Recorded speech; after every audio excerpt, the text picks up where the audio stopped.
So joining here on the floor are the esteemed roboticist Dr. Ajang Moon and Dr. Jason Miller and Dr. Brendan DeHart will be joining us soon. And they were the amazing judges and will be the panels for today's discussion. And behind the scenes, there are our amazing organizers slash judges, Dr. Bill Smart from University of Oregon, who is actually the founder of Competition for ICRA, and Dr. Mo Chen from School of Computing Science at Simon Fraser University. And also, I would like to thank our co-organizers, Rahat, David, Hejin, Chung, Alex, Batul, and Charlotte. So here are our organizers on the page. And also, needless to say, the competition was all possible thanks to all the participating teams, the audience here and online, and our organizers and sponsors. So this year, the competition was funded by the Faculty of Engineering at Beckley University and the School of Computer Science at Simon Fraser University. And thank you. So also the participating teams and their work will be highlighted in a minute. So before we go into the details, Dr. Moon, I think I talked about who made this amazing competition happen, but I did not mention what the competition is all about.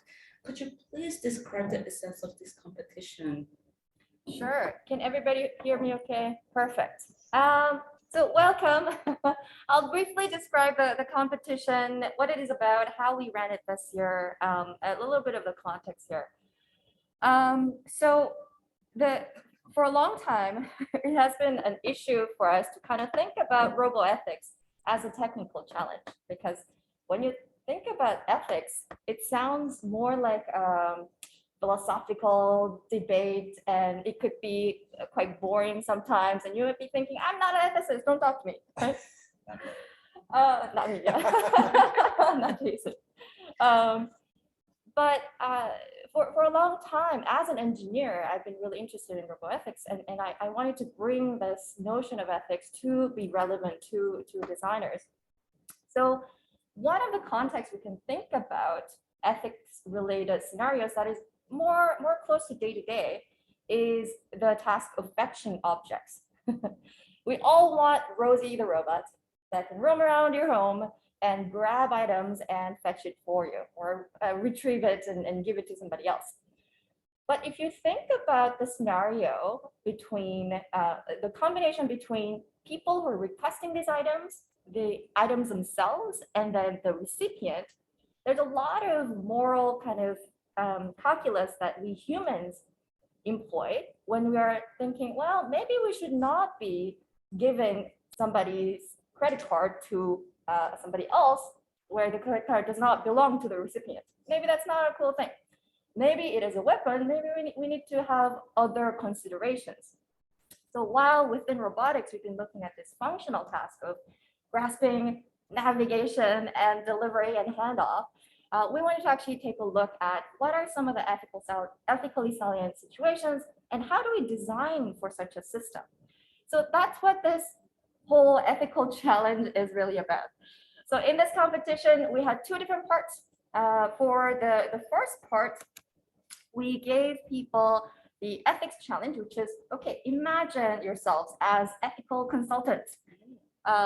In the future, we're going to have these companies building these robots, and we will need to figure out some of the design policies to implement our ethics into the systems themselves.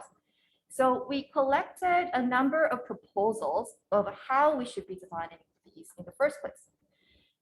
We received these proposals about a week ago, and then on Wednesday this week at ICRA, we opened up the proposals to be implemented by coders.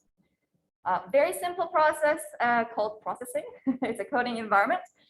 We have an environment that people could actually demo different rooms and different characters and objects in the room to try out some of the proposals that were presented to them and try and implement them. How hard is it to implement? What are some of the limitations once we've implemented it, right? So that was a hackathon that took place on Wednesday all day here in Philadelphia and online as well. And yeah, that was essentially the challenge for now. Oh, wow, that sounds very challenging, but very interesting and very pioneering. Well, thanks for the introduction. So before we go into the details, so I want to ask some questions to the audience over here and online as well. Please raise your hand if it resonates with you. So how many of us have interacted with a robot? Okay, I'm seeing a lot of hands. Okay, yay. Then how many of us are interested in considering ethical designs and deployment of the robots? Oh, wow, I'm seeing more robots. Okay, the tricky question is, how many of you think that embedding ethics into the design of robot is easy? Okay, I'm not seeing as many hands or no hands yet, so that's what we'll be tackling today. And yeah, this is awesome. Thank you. So before we go into the highlights of our day, here's the format to give you the idea of what to expect of today's panel and award ceremony. So as it's better to see than hear, we'll be seeing some of the highlights of the hackathon and the proposal team solutions. And after seeing the Roboethics hackathon deliverables, we'll take a 15-minute break. And after the break, here's a highlight. We'll have a 1-hour panel discussion with these amazing roboticists and roboethicists. And of course, with the audience. And after the panel discussion, we'll take a 10-minute break. And after that, we'll have a Q&A session. And if some of the proposals and hackathon teams are around, and I'm seeing one member from the participating team, so that's you, you'll stay. At least one. And yeah, please do join us to answer any questions, add any comments, and let's discuss about the roboethics and the future. So okay, one last thing. After the Q&A session, it is the highlight of the day, the award ceremony. So yes, this is the schedules. And yeah, do you guys have any questions regarding the schedule or the day? Anybody else here who have submitted the proposal or participated online that we didn't get to meet? No? Okay. Some online. Hi again. Yeah. So, okay, now let's proceed with the highlights of the team's submissions. Right, Dr. Wu, could you help?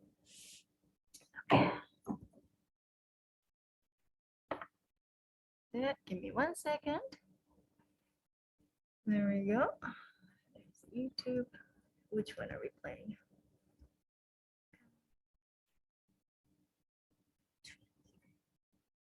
Yep. So the first summation we'll watch is called R2D2 Risk Ratings Database for Ethical Decision Making. Hello, everyone. We're Team R2D2 from the University of Toronto, and we are presenting the Risk Ratings Database for Ethical Decision Making. As robots are becoming increasingly integrated into our everyday lives, we must consider the ethical implications they will bring. We must clearly define who is responsible, especially once a robot is placed in a real-world scenario. In addition, since a robot is interactive, corporeal, and co-present, the safety of the people it interacts with is of paramount importance. Privacy must also be taken into consideration. The first question one should always ask before putting a robot in someone's personal environment is, why should it be there?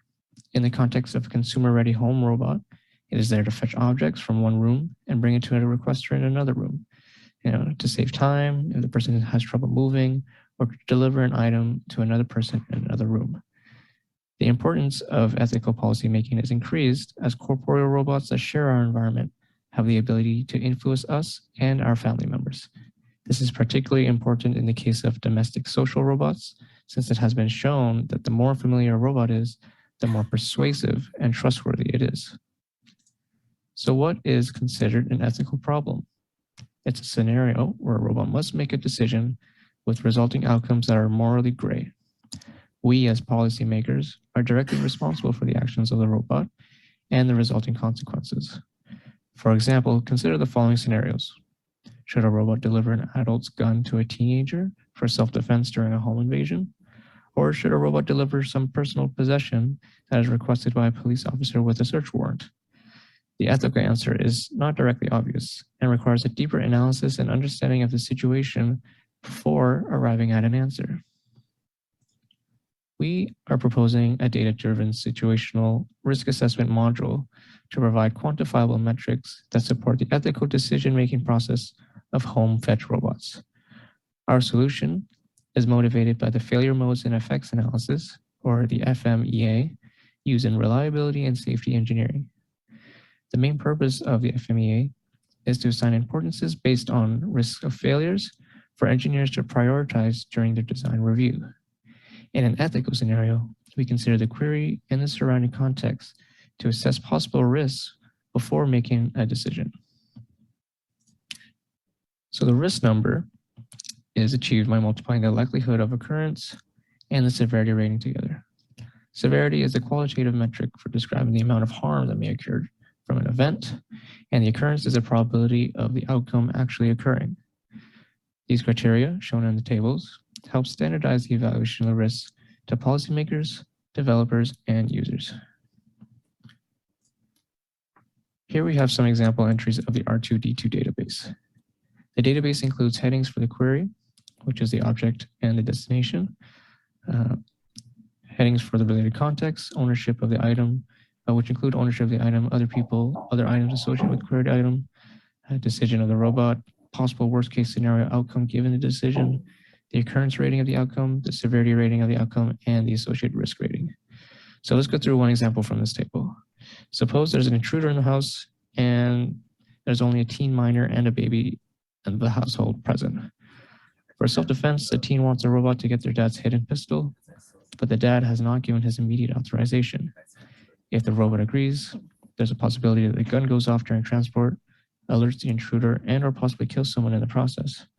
If the robot declines, it is possible that the intruder has his own hidden weapons and chooses to get rid of all witnesses. Although more severe, there is less of a chance of it happening. So according to the risk ratings in our database, the robot would decline to get the gun for the teen. So ethics in general, and roboethics in particular, constitutes a research puzzle, as it requires continuous reflection, adjustment, and negotiation, since no one individual or single discipline can decide definitively as to what is good or bad across all situations. As such, although the initial generation of this database is from the policy developers, as they create an exhaustive list of scenarios, the database can also be used by all fetch robots, regardless of ability or design. So manufacturers and clients can choose to share their own data to improve R2D2 as a database. And this collectively improves the ethical decision-making process of all robots using R2D2. Of course, users can decline to preserve the privacy of their data. So our solution quantifies ethical dilemmas to support decision-making and prioritizes minimizing risk. Other pros of this solution is that the database queries are fast, enabling quick execution times. Robots can learn and catalog new queries and updates over time. We can easily add more robots into the system, as no new training is required for specific robot bases. And we can leverage unsupervised learning techniques to learn new categories and patterns from the collected data. There are some challenges, of course. As with any data-driven solution, there exists bad actors that can coordinate their efforts to enforce specific behaviors of their choosing. For example, consider Tay, Microsoft's artificial intelligent Twitter bot that learned to tweet based on example tweets from fellow users. Within a single day, bad actors were able to influence the Twitter bot to tweet racist and sexist comments. Crowdsourced data is prone to such attacks, and we must make efforts to mitigate these effects. And that's it. Thank you for listening, and let us know if you have any questions. Hello, and thank you for listening to our presentation. Good things come in trees, contextual aware behavior trees for ethical robot decision making for the Roboethics competition.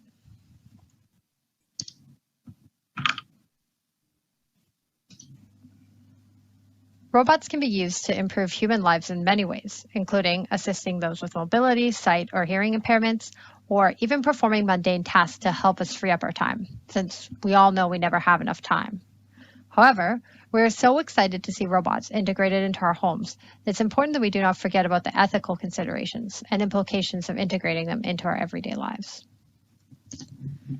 Imagine a 5-year-old comes up to you and asks you to pass him a pocket knife from the counter. Would you? How difficult was it to make that decision?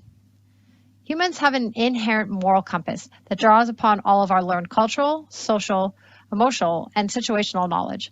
This amazing and innate ability allows us to make decisions without much conscious effort. Robots, on the other hand, must have every step of this decision-making process designed for them. But how do we codify this decision-making process into robots? Looking at the ways humans reason decision-making, some options are more or less implementable. For example, consequences of their decisions, with robots not having an inherent sense of consequences, that would open an entirely different problem that we'd have to solve. But what about looking at emotional heuristics? The novelty of our approach is the use of emotions in our design decision, which will be discussed in a moment.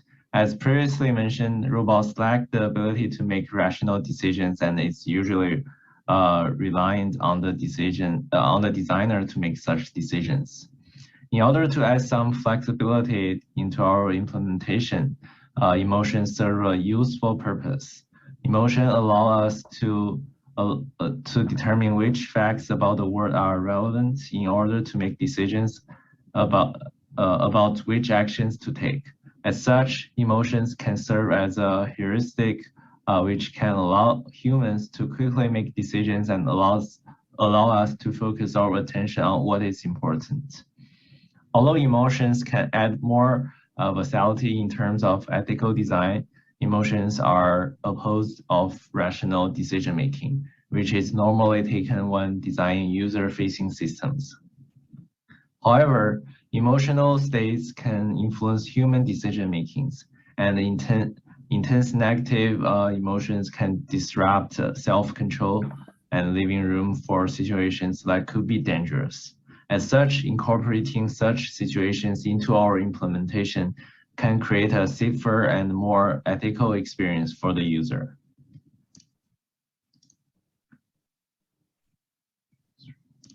While we'd like to think that ethics and morals are inherent and globally accepted, this is in fact rarely the case. When designing ethical policies for robotics, we must keep in mind the various stakeholders, including the users, the developers, and the company producing the robots. Each have their own goals, and we need to ensure that we do not get stuck in an ethical black hole that limits implementability and usability of our robot. As such, we've identified 5 primary considerations we carry forward in designing our ethical policies: safety, transparency, privacy, implementability, and generalizability. From this, we've developed 3 primary policies and 2 policies that are implemented in specific cases.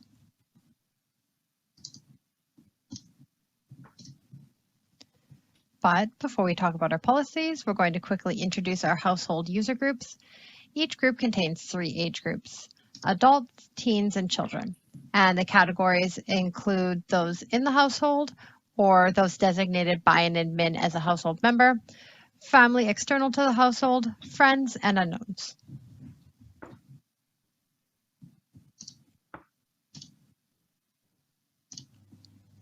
Our first policy is object ordering.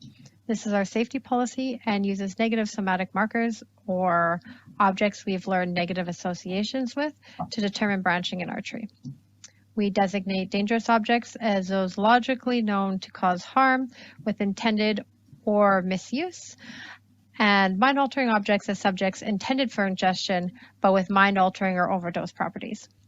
If a dangerous object has been delivered to the user, a history of this will be maintained for 30 minutes, and for mind-altering objects, this will be for 4 hours.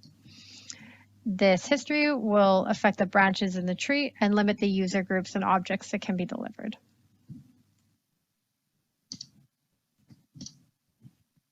Mentioned, we incorporated emotions into our design decisions. We call this our emotional policy, which borrows from the idea of emotional valence and arousal. Valence indicates the level of positive or negative emotions, while arousal indicates the level of physical reaction to a given emotional state. Using a grid, we place a user's affect on an X and Y axis to map out their current state. And certain areas on this grid are considered dangerous, concerning, cautious, or safe. In the red zone of the graph, we indicate highly fragile states of well-being, mostly associated with extreme anger. If in the red zone, requesting a dangerous or mind-altering substance is denied at all levels or for all groups, as this could lead to physical or emotional damages. In the orange zone, we have our category of concern and require more context policy checks, which will be discussed momentarily. It limits dangerous and mind-altering objects, especially when previously coupled with mind-altering objects. In this area, we have extreme sadness, such as depression, and as such, certain objects, like mind-altering objects, include additional barriers of access because we want to reduce the risk of harm, such as suicide. In the yellow zone, we have an area of caution and also requires additional context policy checks. However, this zone is more flexible and less severe than the orange and red zone, as this zone is more for situations where someone is not in a positive or neutral mood, but they're also not in an extreme negative state. The green zone is our safe zone, and restrictions do not occur at this emotional policy level, but instead occur at a different level given the policy.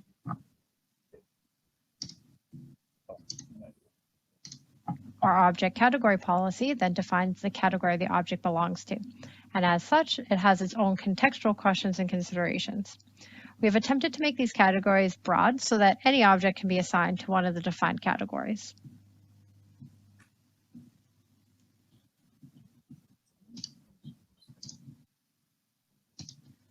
Our context policy is branch specific, and it's enacted most often after a dangerous emotion or dangerous object, ensuring that the object is being used for the intended purpose.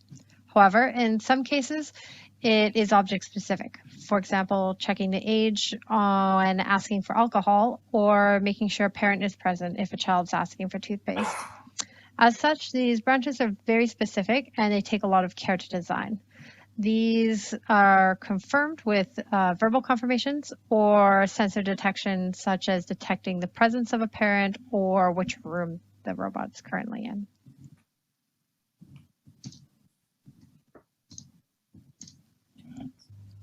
Lastly, we have our personal policy. This maintains the security of personal objects.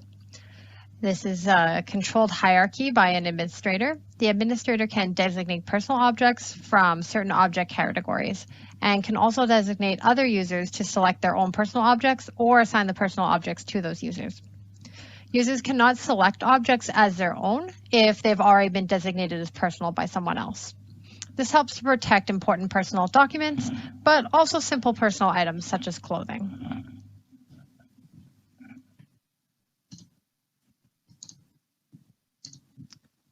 So here you can see examples of our policy trees. This is the top level, beginning with the previous object check, then following down to an emotion check. And you can see the several branches end right here, such as 2 dangerous objects in a row, and then a red zone emotion, or a mind-altering then a dangerous, or 2 mind-altering objects. And here to the left, you can see a mind-altering object followed by a non-dangerous object with an orange emotional context. You can note that the next thing we check is the object category. It's asked because we had a previously mind-altering object, and certain groups, such as transport, are completely cut off. And at the leaves, you can see those that are in a green box are the list of allowed groups. And to the right here, you can see an example of a policy level where the previous branch was non-dangerous and a green zone. And then we reiterate that for these types of branches, there may need to be several different context checks, and you need to take care in order to construct them.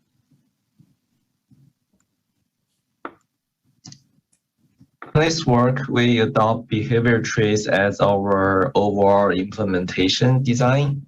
And so basically, the tree shows here will be repeated for each item. And for each item, the tree will basically execute the child node from left to right. So the first, it will be checking if there is any previous knowledge on the task or the environment. If it returns negative or false, it will just detect the current task and environment information that will be used for our 5 policies, and all this information will be write to the Blackboard, which is a storage place for the behavior trees.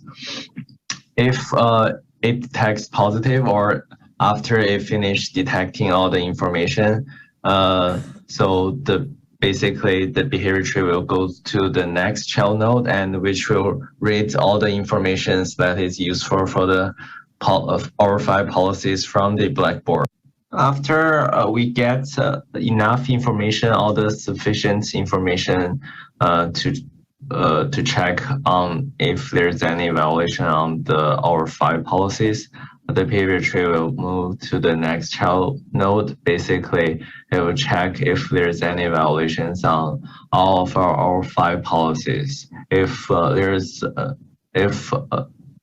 the request will only be accepted if all 5 policies are satisfied and there will be no violation on these policies. And if there's only, even if there's only 1 violation on one of the policies, the request will be declined.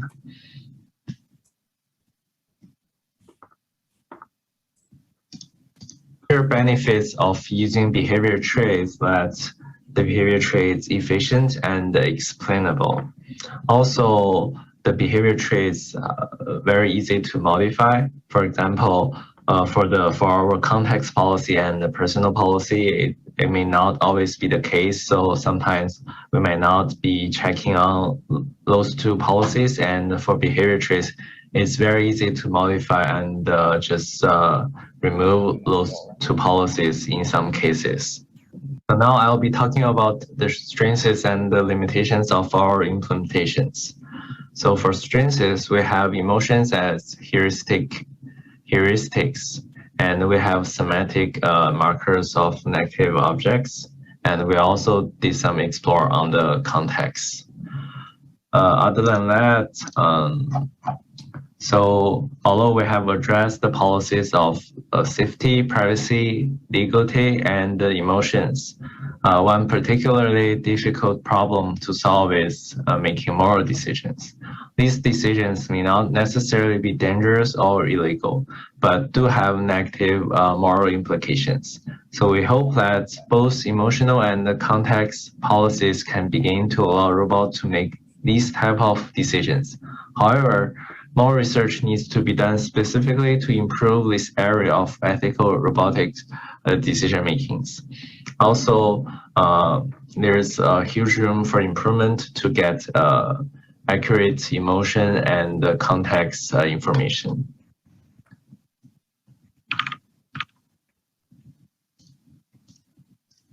So I believe this will be the end of our presentation. We thank you for your time and thanks for watching our presentation.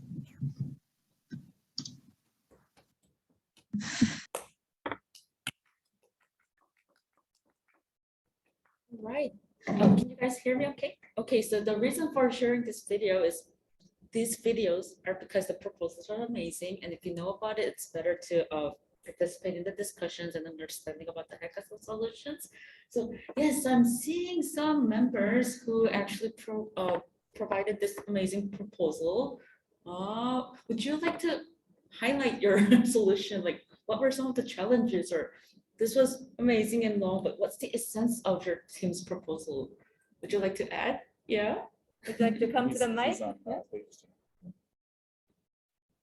Putting you on the spot. Yeah, I wasn't prepared for this. That's okay. Yeah, but I think as mentioned in the presentation, so the key, I think there's like 2 key novelties. First is we include the emotions and context information, which is really, really important. However, it's also very challenging to implement it in real life. The other one is we adopt the behavior trees for the implementation, which I think is a practical way for real life implementation because people have been using it in various applications, even in robotics, although it is underrepresented.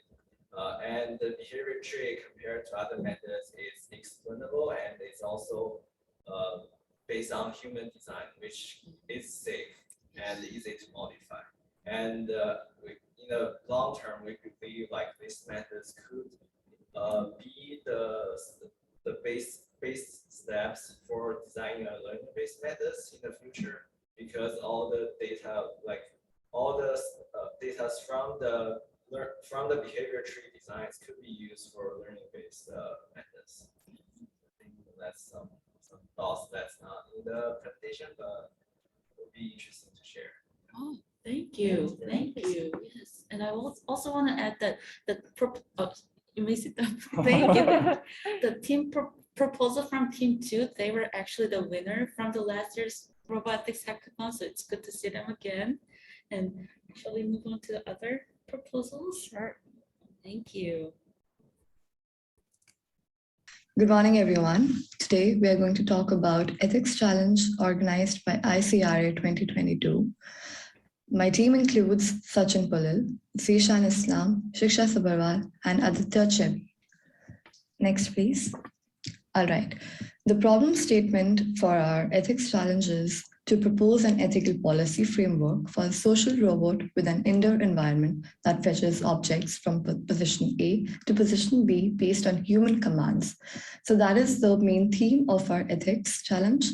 And we are focusing on various parameters, including issues, principles. We talk about our approach, our assumptions, the scope of the problem, the basic principles, the operator class, the policy, and at the end, we also define the algorithm, as well as strengths and weaknesses. All right. So the design of our policy is based on values. So there are total 5 values that we take into account, which define our entire project. So the values are autonomy, safety, privacy, transparency, and inclusivity. In autonomy, we focus on the user. The user should always be in control of the robot's decisions. So the user should be having the command, the control to lead the robot's decisions. For safety, we have robot will always operate prioritizing the safety of humans. The robot at all times should take care of the safety of humans and shall not harm humans in any way. For privacy, we have data is collected only through informed consent. So we make sure to include the privacy factor in our policy in order to not collect data without any consent and only after asking for permission from the user or the owner of the robot. For transparency, we talk about the ethics policy and the decisions made from it will always be made accessible to the user. So the data and the policy and the decisions should always be accessible to the user or the owner of the robot. And there shall be no hidden secrets or anything like that. For inclusivity, we have policy may be adapted to each country or religion or region. So basically in inclusivity, we mean that our policy is inclusive or flexible with any country's values and policies. So that's about it. Now over to you, Sachin. Thank you. So when we were thinking about the robot fetching items around the house, we thought, okay, first of all, who's going to be using the robot? It's not always the owner. You know, it might be the owner's kids. It might be a person who's maybe disabled, that might need a little bit more help. It might be a neighbor. It might even be like a first responder. So we thought all these different people should not have access to the same items, right? The same way like an underage child should not be able to ask for alcohol or maybe financial documents like credit cards and all that. So what we decided is depending on the person who's using the robot as well as the item that's being fetched, we'd have specific rules. Now these rules, most of it would be set by the company. For example, there are some things that are just infeasible for the robot to fetch, like the robot cannot go fetch a table, right? And similarly, there will be some things that are easy for the robot to fetch, like for example, credit cards, but then we want to limit their usage, right? So in these cases, we make these rules customizable to the user to a certain extent so that the user has autonomy of the robot's decision-making process. Now, for our decision-making algorithm, we follow 3 steps. Okay, the first step is result-focused verification. So here, the robot thinks about, okay, who's making the request and what item are they requesting for, right? And depending on this, it makes a couple checks. First of all, does a person even have access to the item? Second, is a person in a proper mental condition to be able to ask for that item? And third, you know, are there any privacy settings? For example, has a person requested for data collection to be turned off? If so, then stop recording data. So these kinds of checks are performed first. Then the robot goes on to execute its task in section 2, right? And here it makes sure to keep the safety of the human and the robot itself and the environment as a priority as it executes a task, and to verify the truth of the instructions. For example, if the person goes and asks for a spoon, then the robot should not go fetch a knife, right? So it should make sure that the correct object is being fetched. And finally, after the task is executed, we have the post-processing. For example, if a fire extinguisher or any other kind of emergency item is requested, then we allow the robot to ask the human whether they need to call emergency services, right? And if the item is dangerous to the human, for example, if it's a really hot plate or if the robot is delivering a knife, then the robot makes a notification that, hey, this is a dangerous item, right? And the robot also sits and waits for 10 seconds to see if there's any feedback. For example, if it has made an incorrect ethical decision, then it can listen to the human for feedback before it stores that information or maybe communicates that information to the company so that we can make better decisions in the future. And the reason for our approach is basically we thought of a couple of questions, right? First of all, what are the most important values to the consumer? And what's being currently talked about, what's currently in contention right now? For example, privacy is a big matter. Then we also talk about what are their concerns and what will the average user want the robot to do and what kind of items will they want to fetch and so on. Right. And finally, we thought about how the company can achieve a fair balance between ethical decision making as well as product performance. One should not overtake the other. Hello everyone, myself Zishan, and I will be explaining the strengths and weaknesses of the approach that we have discussed. And thanks to Sachin and Shiksha for the prior introduction. So as you know that I'll be first discussing the strength section. So as you know that, and we have seen in our algorithm section, that we don't have any learning approach or any learning module in our algorithm. Hence, very well-defined and replicable approaches are there for any particular command to be executed. So these kind of transparent and replicable methods and policies give actually a boost to the consumer confidence that what the robot is going to perform is something that is going to be safe. Now, one of the the second point is that the ethical policies that we have, the value-centric design that we have used, is having inclusivity as one of its ethical policies. Hence, in order to address that particular ethical policy, we are having flexibilities with regards to different demographics that our robot is going to serve to. And there can be differences in like values and principles to a certain extent in the different demographics. Hence, in order to address that, a certain amount of flexibility will be given to the customers to customize what can be banned and what cannot be banned in certain different areas. So coming to the weakness section, and this is like the weaknesses that we have observed are mostly very fundamental ethical questions that have plagued humanity since ever. So for example, choice and safety are freedom of choice and safety are two fundamental values that are always against each other. They are like kind of trade-offs. So giving more of one will reduce the other. So it is like a zero-sum game. So we have to decide what amount of freedom should be given to the user in order to guarantee its safety. There are certain gray areas in ethical concerns where harm has to be quantified. I mean, the situation is something like it has to do a greater harm or a lesser harm. Our robot has to be taught how it can measure or quantify varying degrees of harm and perform in the most optimized way in those situations. And these particular policies have not been designed with all the stakeholders in the room at the same time. So that is it. Next. So that is it from our side, guys. Thank you very much for listening to us. Thank you. Hello. All right, thank you. So that was team 4, and we actually have 2 more videos, but due to the interest of time and the schedule, we'll be playing it during the break. But I see that Sachin from team 4 is in the Zoom, is that correct? Can you shout out? Yeah, that's right. Oh, hi, okay. So would you like to, I don't know, share the essence or the highlight of your team's amazing submission or the proposal? Sure. Thank you so much. Am I audible? Yes, but maybe a little. Perfect. Up, please, a little bit.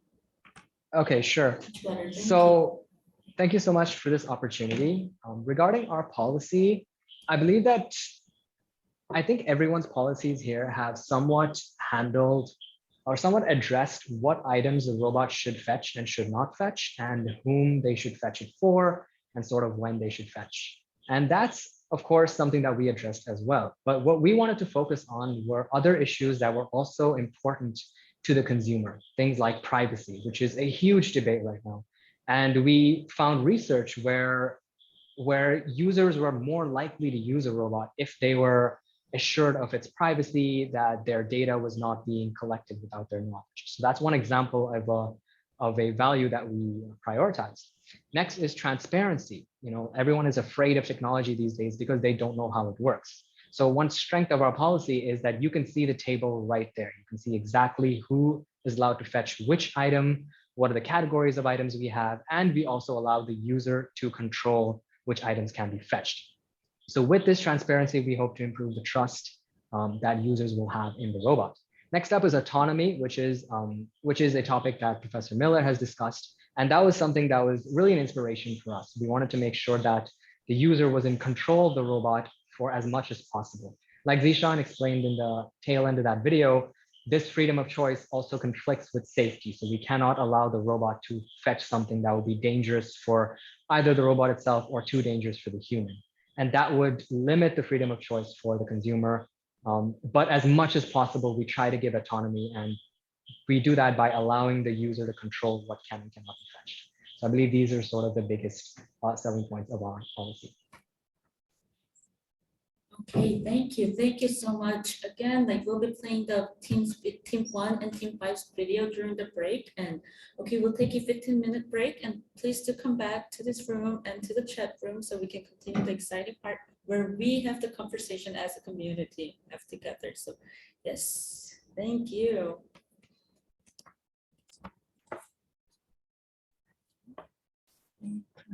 Okay. Today, I'm going to talk about EthioFetch, the ethical robot to fetch items around the house. Why do we need ethical constraints when talking about fetching an item from around the house?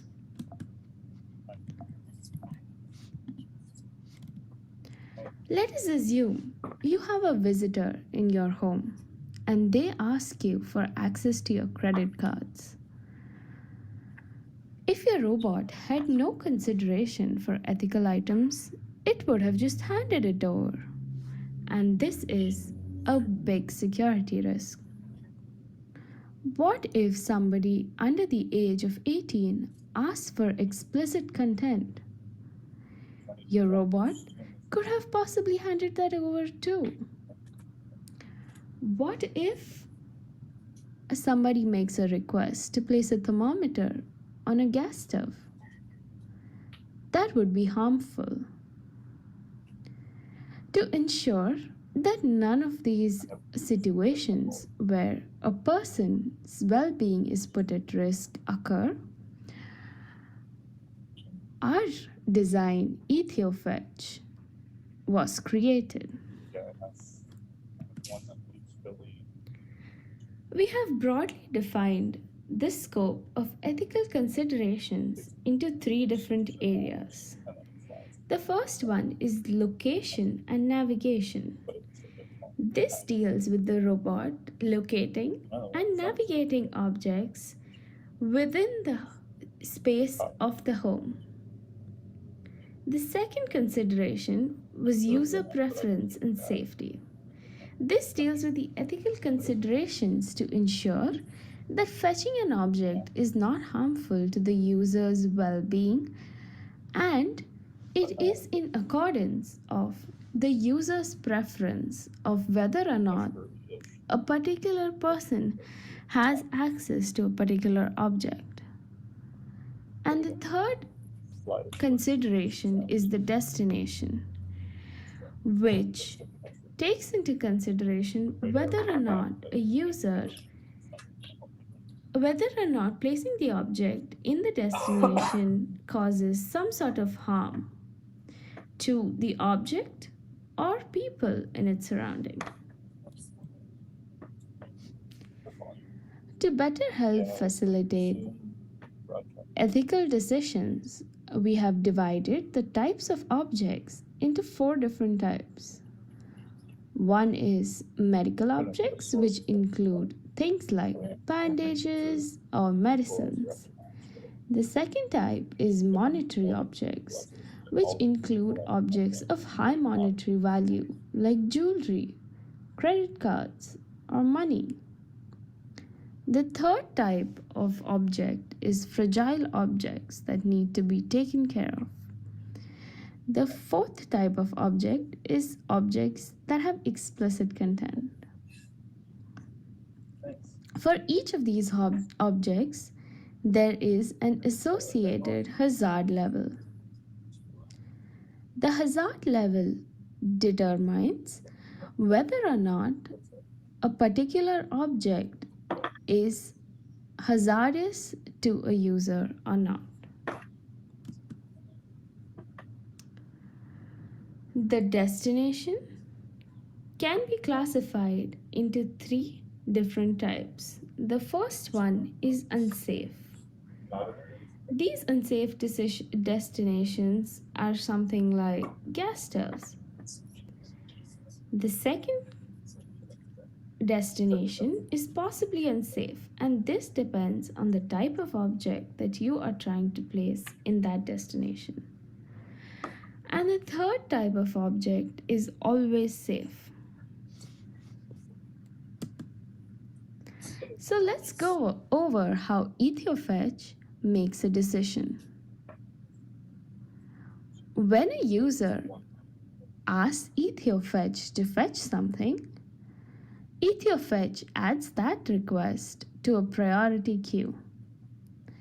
And then it picks the first task from the priority queue. The reason why it does this is that if EthioFetch gets multiple requests from multiple users, it first prioritizes people who have requests for medical items. It then prioritizes requests based on the user precedence set by the owner of EthioFetch. And the third preference it prioritizes based on is the time of the request. It then checks whether the first module, that is user has permission, returns a yes. If this module returns a no, EthioFetch informs the user that the task cannot be completed. If the first module returns a yes, it goes ahead and checks whether the second module returns a yes or no. And then it checks if a third module returns a yes or no. If all of these 3 modules return a yes, it completes the task and informs the user that the task is completed. Let us look at the first module. In the first module, it first checks if the user is below 18. If the user is below 18, the object should not be something that has explicit content or high monetary value. If it is one of these objects, then EthioFetch returns no. Otherwise, it checks whether user has permission to access that object, and if the object, when interacted with the user, is within the permissible hazard level. If the answer is yes, it returns yes. In the second module, EthioFetch checks whether navigation to the location is possible and whether the object is in an accessible location. If both of these conditions are satisfied, EthioFetch returns yes, otherwise it returns no.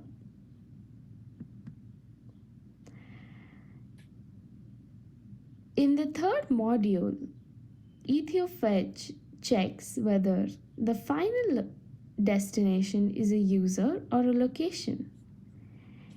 If the final destination is a location, the location has to be green to deliver the object. If the final destination is a user, the user has to accept the object. If the user does not accept the object or the location is not green, EthoFetch returns the object to its previous location and returns no. Otherwise, it delivers the object and returns yes.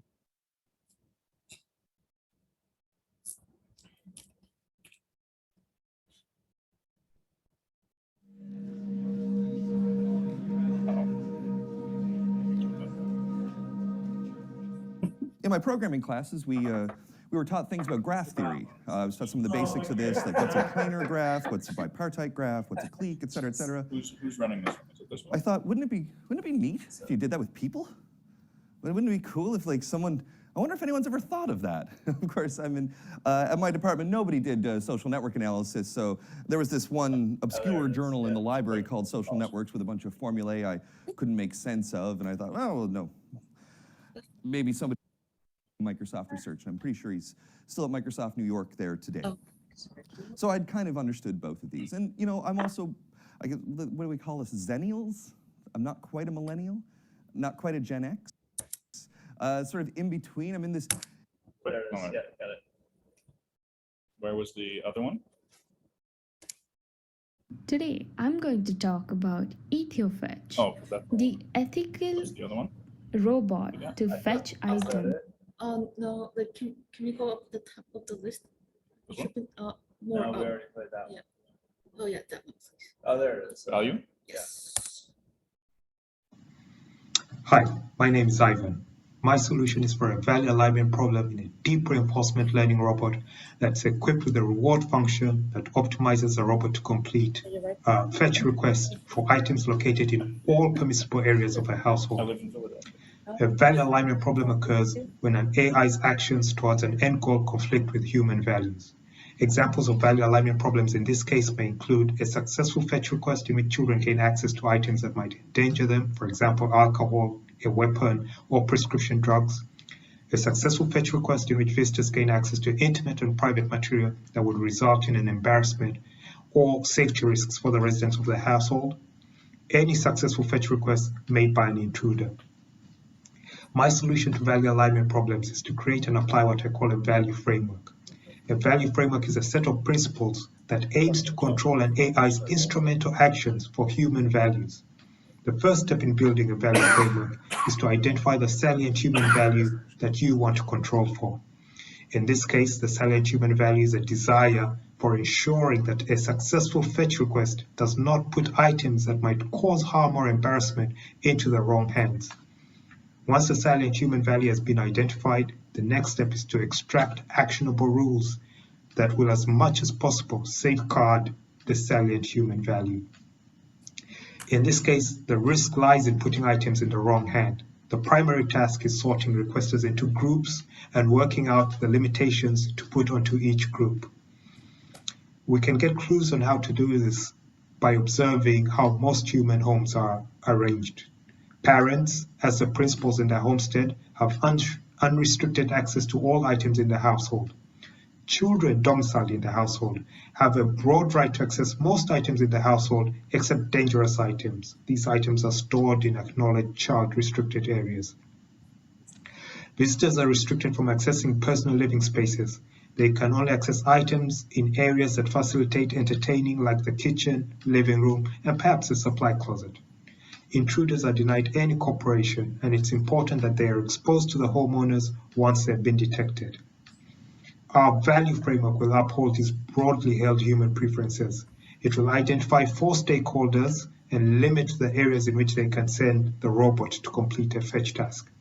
Parents will have unrestricted access to make fetch requests. Children will have broad access with limitations placed on items in certain storage spaces like gun cabinets, medicine cabinet, and the master bedroom. Visitors will have limited access. This access will be to items stored in the kitchen and in the living room area, for example. Intruders will have no access. On detection, a notification should be sent to the homeowners about the intrusion. How will I apply this solution? There are two problems to solve in applying this solution. The first is in ensuring that the robot can sort different fetch requests into the stakeholder groups. This is a relatively easy problem to solve. AIs are remarkably proficient at sorting tasks. They are much better at this than humans are. A robot can be designed to identify and sort parents and children in the household based on facial and/or voice recognition. A visitor could be identified and sorted by the same features accompanied by an introduction to the robot made by a resident. Any detected facial or vocal features that are not accompanied by an introduction from a resident could be identified as an intruder. Dangerous intruders could be identified by a non-introduction accompanied by telltale ambient factors, for example, the sound of a broken glass, triggered alarm, the time of intrusion, irregular lighting patterns, and usual navigation of the house. These are all capacities that could be easily realized through modern AI technology. However, one could also apply low-tech solutions like passwords or passcodes that are entered into the robot before any fetch requests. Failure to submit a passcode in this scenario would mark a person as an intruder. The second problem is more complex. How should you encode the desired behavior for each of the different stakeholders into a deep reinforcement learning agent? Reinforcement learning agents learn through a method in which a reward signal is paired to a goal. The agent is then motivated to learn actions, instrumental actions that maximize the reward signal. For a robot that fetches, the most intuitive path would be to pair a reward signal against a successful completion of a fetch task. This will teach the robot how to fetch. However, it will not teach the robot the different preferences for each stakeholder group. The traditional approach to solving problems like this has focused on making adjustments to the formalized motivation of the agent, either by adjusting the reward function, the optimization criteria, or the exploration strategy of the agent to incorporate human behavioral preferences into them. This strategy is difficult because human preferences are very complex. Some have even argued that they're too complex to be formalized. My solution is that rather than adjust the motivation of the agent, you exert control on the environment in which the agent operates. Reinforcement learning agents learn from feedback in their environment. If you control the environment, then you can control what the agent learns. I propose that the fetch robot perceives and makes decisions in an augmentable environment. The environment is augmentable in the sense that it adjusts its rewards and punishments in concert with the value framework. The augmentations will be simple changes to the permissible areas in which the robot can venture into to complete a fetch request. For example, if the robot sorts a fetch request as coming from a parent, the environment it perceives will have no impermissible areas in which it can access. If the robot identifies a request coming from a child profile, the environment will be augmented to reflect child-restricted areas as impermissible, and the robot will be punished for venturing into these child-restricted areas. If the robot identifies an intruder, all areas of the house will be augmented to return punishment signals. The only reward in the environment will be sending a notification alert to the owners. Via this approach, the stakeholder preferences alter the environment according to the value framework rather than the agent's primary motivation. The feedback from the environment should teach the fetchbot to learn the human values from the value framework. Why did I choose this solution? Under this approach, the robot is propelled by a single, easy-to-encode motivation, i.e., the completion of a fetch task within the permissible areas of its environment. However, it learns human preferences for how to complete a task for each stakeholder through feedback from the environment. This is intuitively how humans learn value preferences. For example, I do not satisfy a motivation to eat an apple by hopping over my grumpy neighbor's fence and picking the apples from his tree, because I've been conditioned to believe that it will return negative feedback from the environment in the form of a reprimand or even physical harm. However, the environment feedback rules are different if my neighbor is if the neighbor is an amiable family member. In this case, scaling the tree will not result in negative feedback. My motivation is the same, the environment is the same, but the feedback from the environment is different.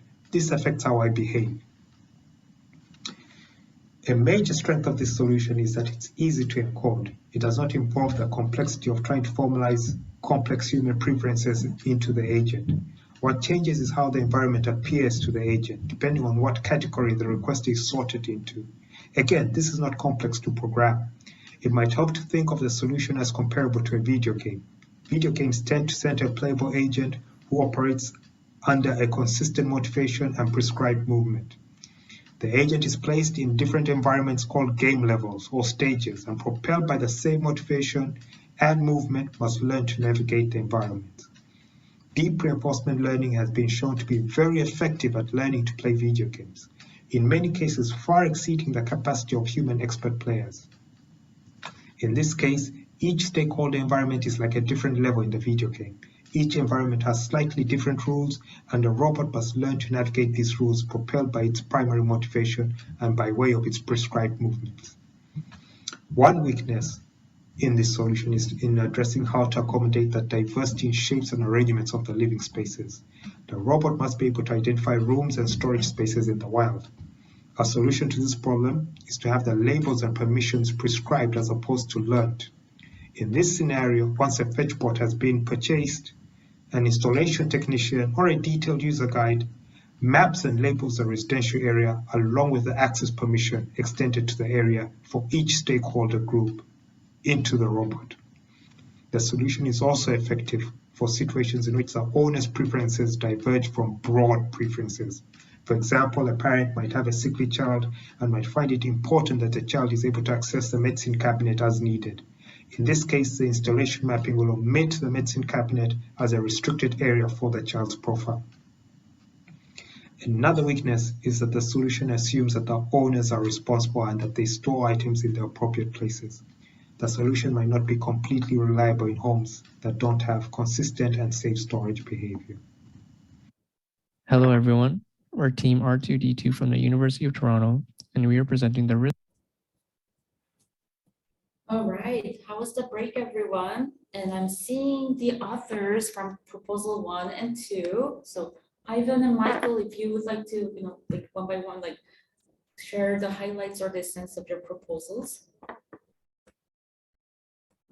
Ivan or Michael, are you there in Zoom? Hi, I'm here. Hi, Michael. Yes, would you Hi. like to share your team's sense and the highlights? Essentially, we did this competition last year and we got some very helpful feedback on what policymakers would be looking for. It's great to hear. So instead of doing a category-based approach, this time we kind of focused on how to decipher like the moral gray areas.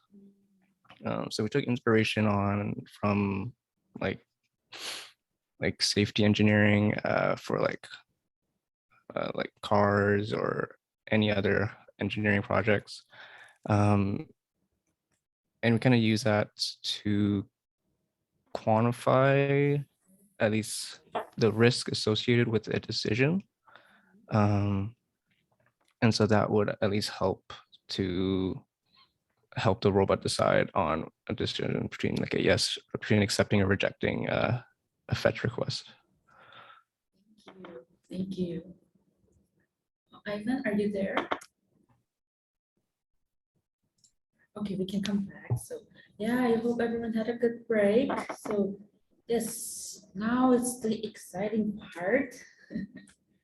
So, okay, so I want to emphasize that most important goal of today is to communicate with you guys, we as a community. So please do not hesitate to step up if you have any questions or want to add any comments. And if you raise your hands, then I'll pass on the mic, etc. So yes, welcome back. So, okay, so before we go into the details, let's take a few moments for each of the panels to briefly introduce themselves and tell us a little bit about your background and your interest in roboethics. Can we start with Dr. Jason Miller? Sure, I'm Jason Miller. I'm an assistant professor at the University of Ottawa in the Faculty of Engineering. I was electrical engineering and computer science, but we've just started a new school within the faculty called the School of Engineering, Design, and Teaching Innovation. My background is, and I have what's called the Canada Research Chair in the ethical engineering of robotics and artificial intelligence. So I have a background in engineering and worked as an engineer for several years before deciding to go back and study philosophy. And then I did that for a bunch of years. I started sort of focusing on ethics and technology and philosophy of technology, and eventually started getting really interested in robotics and AI, and looking at ways that we could really connect the worlds of ethics to the world and the world of engineering and computer science. So got really interested in trying to figure out ways to support engineering design and the kind of practice that engineers do day to day, getting them to bring ethical considerations into the work that they do. And so at the lab that I run, Cradle, Canadian Robotics and Artificial Intelligence Ethical Design Lab, our main focus is on looking at kind of 3 areas of research. We look at the core ethical ideas and issues, so doing that kind of applied ethics research. We look at how that impacts and interacts with engineering design practices. And so we're doing a lot of work on developing tools that engineers and computer scientists can use to do ethical design. And I'll probably talk a lot about that today. And also looking at legal and policy issues around these types of things. We figure those 3 areas are really important to have in constant conversation with one another in order to get technology designed in a way that takes into account the social implications of the technology up front early on, and helps to develop coherent policies and things like that around technology so that everything kind of fits together. Thank you. We're so excited to have you on board. And Dr. DeHart, Brendan DeHart, could you please introduce yourself? Sure. So yeah, my name is Brendan DeHart. I'm the manager of the Waterloo RoboHub, which is a big space at the University of Waterloo with tons of robots, and we kind of do robot tech support and helping people install and buy robots and kind of everything related to robots and collaboration and that side of things. And recently, I also became an adjunct prof in one of the departments in electrical and computer engineering at the University of Waterloo, because I've been teaching for them for a long time, and I figured it was worth it. I've been playing with robots for a very long time, since probably before undergrad, and went through mechatronics for my undergrad and started a robotics team with a bunch of the founders of ClearPath and a few other companies. So I've had a fair amount of kind of personal and professional experience doing and working with a lot of roboticists over the years. And one of the things that I found really interesting when we did the competition last year, actually, is thinking about the kinds of pieces of, we all are very, very focused, especially at conferences like this, on kind of what can the robots do, how do we push the robots further, what are their capabilities, all these things, but there's very little conversation about what they should actually be doing. So I kind of joined up with Professor Moon here, who was one of my undergrad colleagues, and started kind of contributing to this conversation, because it's one that definitely has to happen, and it's not one that has had it enough yet. So, yeah. Thank you. Dr. Ajang, would you like to introduce yourself? Thank you. Hi, everybody. I'm Ajang. I'm an assistant professor in the Electrical and Computer Engineering department at McGill University, and I direct a lab called the RAISE Lab, which has a fancy long title, Responsible Autonomous Intelligent Systems and Ethics Lab. Very, very long, and nobody will remember, but it's a RAISE Lab. I come from a mechatronics engineering background, which essentially is a primer for robotics. And I got interested in robot ethics in part because I was learning what robots are and how to build them, but nobody was actually teaching me what should or should not be built. And I thought that was really interesting. So I ended up taking a minor in philosophy to learn more about ethics, because I thought, okay, in order for me to be very ethical about my design choices, I should actually learn a little bit more about it. And then I got into this whole discussion about application of robots that may be ethically silent, like killer robots, sex robots, and other kind of robots. But as an engineer, I think I grew to appreciate the fact that regardless of the application, even an everyday home context, when you put an autonomous system into an environment, we always have this ethically salient situations where designers actually have a lot of power to decide what should happen. So that's where my interest lies. My students are working on the intersection of human-robot interaction. So how do we make friendly and fluent kind of interaction with robots, as well as robot ethics. So thanks. Thank you. Thank you. I'm just so excited that we have the esteemed roboticists and roboticists in here and the audience over here. So Brandon, would you like to share the codes or the results from the hackathon this year? Sure, yeah. Let me put this up. Yep.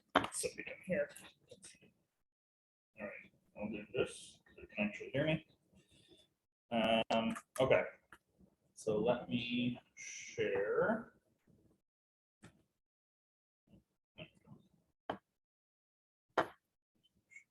Screen. Okay, so there's a couple of submissions that we had here that I wanted to highlight that I'm going to run, so I can actually share the new window that opens once it runs. Maybe yes, there we go. Okay, so then I want to share screen. Share.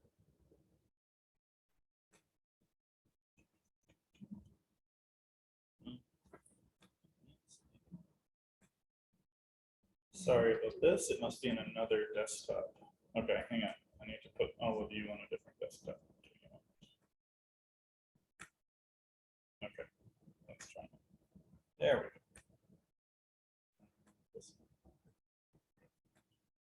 go. Okay, so this is one of our submissions that we got. And this is kind of the simulation environment, if you can call it that we kind of put together for this. Trying to simulate these ethical scenarios. And how we kind of solve these things. So in this scenario that we've got here, effectively the proposals that were submitted are kind of in general in a home setting. How do you figure out when robots should actually pick up an object? Who should they bring them to? All of these things. The hackathon on Wednesday was all about, okay, take one of these proposals and then actually try to implement it in this simple simulator. So you had access to the characters, where they were, what items were where. And then effectively the participants had to kind of take that information and turn it into real code that actually picks up objects, moves it somewhere else, etc. And we felt it was really important to kind of abstract away like how to pick it up, how the robot navigates, all of those things, because there's lots of people already working on kind of the robotics side of that, the hardware, the sensors, all those things. Really what we want here is kind of the decision policy, right? So when should it do these things?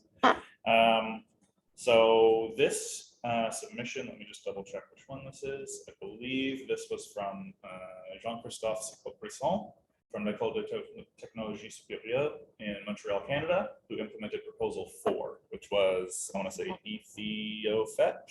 Yes, EthioFetch, which you saw a video of a little earlier. And if I switch back in here, so we can say, okay, who do we want to actually pick up an object? Let's go with Amy, sure. Yeah, okay. The daughter wants the knife brought to, who should bring the knife to? You want to suggest something? The baby. Okay. To Ben. Baby Ben. Okay. And then we can run it. And it will make decisions, if my mouse will work. There we go. It'll make decisions. It'll say, okay, where is Ben? You know, they're a minor, so it's dangerous, so I'm not going to do that, right? So it's kind of giving a little bit of feedback as to how that works. The challenge is then, and one of the things that we found really entertaining on Wednesday was to try to find the holes and the gaps and the, you know, the missing edge cases, right? So if anybody out there has an edge case they want to test, feel free to let us know. I don't know, Jason, do you want to suggest one? Yeah. So you know, as an ethicist, I got really interested in the diary all of a sudden. So it was like the daughter's diary, which is in the upper room there. So I was saying like, look, what if the boyfriend, you know, what if the boyfriend requests the diary? Okay. Okay. So it's like essentially he's, you know, a teenage kid requesting his girlfriend's diary. Yep. That's all good according to this one. Yeah, so that's interesting, right? So so again, like the policy in this case would appear to not, well, it raises a bunch of, as the ethicist, here I am, like it raises a bunch of interesting questions, right? Like what are the rules and norms around a diary, right? How do you give permission to different people? How do you build that into the robot, right? And it's complicated because then if you ask like the mom, like should the mom be able to fetch the child's diary? Yeah. Who gets to, so like a lot of the work that I do is like, who gets to decide about those kinds of issues? Is it the mom? Is it like just because you bought the robot and paid some money for it, do you get them to determine what this robot does in any scenario in the home? And some of the policies actually have that built into it. So I found that really interesting. What I love about the simulation environment is that it immediately raises questions and gives you the kind of visual context that you need to think through as a group. Like with all of us standing around the screen, all of a sudden we had all these questions that came up, like the ones that I just raised. So yeah, I love this. Well, and it's interesting too, like that particular request, I find really amusing because the diary is in the room with the baby and the boyfriend and the daughter are in the other room with mom's wallet.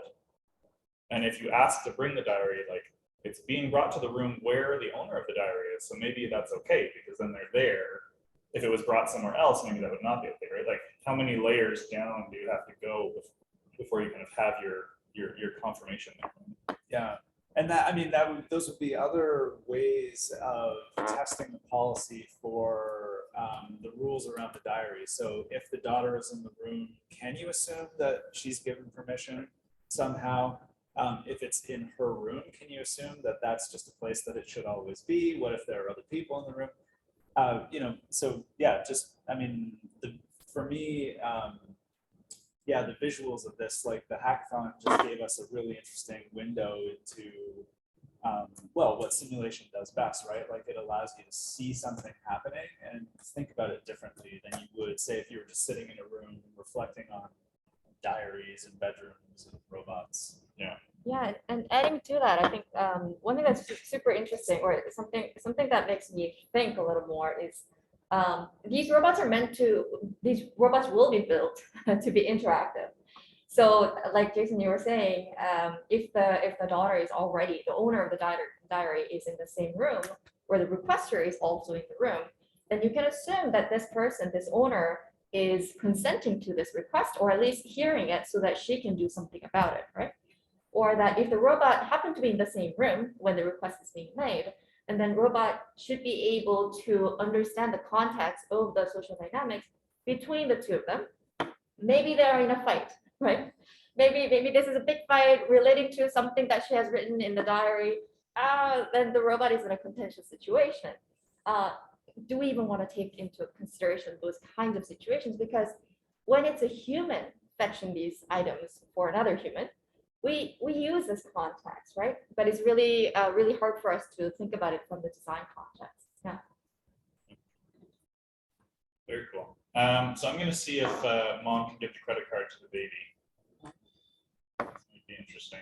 Yeah. No. Okay. So because it's worth money, and the receiver's too young, then it won't bring it, right? So one of the interesting things here is each of the proposals that we had come in had different values, assigned different rules. Some of them focused on the age of the people. Some of them focused very much on kind of the items and how the items are classified. The other one that I'll show you actually put together kind of like a table of kinds of users and kinds of items and which ones can go to who and when, but it was customizable, so you could edit kind of what things might go to certain people. So do we have any other ones that they want to test EthioFetch and or Jean-Christophe's implementation on? Yes. What do we got? Which one? Which fetch? Which one? I love it. What if the baby asks for the robot? Can you speak up a little, please? What if the baby asks for the robot to give a knife to anyone else in the house? Baby knife. Okay. Okay. Interesting. I know there was one that was like, you're a baby, you can't do anything. Yeah. But I wonder if this one is allowing. Yeah, so the response is that the object is too dangerous, so they can't ask for that object. like get so that's some of the other interesting things, right? Like whoever's asking has to get tested and verified, and then where it's going has to get tested and verified. Because one of the ones we like playing with is you can drop things in a room as well, right? So like, hey, go get, I don't know why the beer is in the bathroom, but go get the beer and put it in the room with the teenagers or something, right? And it's just bringing it to a room, and if the room was empty, then that might be fine, right? And in this very simple simulation, the people aren't moving around, but potentially you then have to worry about context. Where are the people? What's going to happen with it? Is it like you're bringing it to the room to put it away? Is it a location of like put it in a medicine cabinet if it's medicine or something, right? You have to consider a lot of those other things. Yeah. Thanks. Thank you. Any other models, scenarios that anybody wants to test on this one before I switch over to the other one? Let's see the other one. There. Okay, I'll switch to the other one then. All right. Here.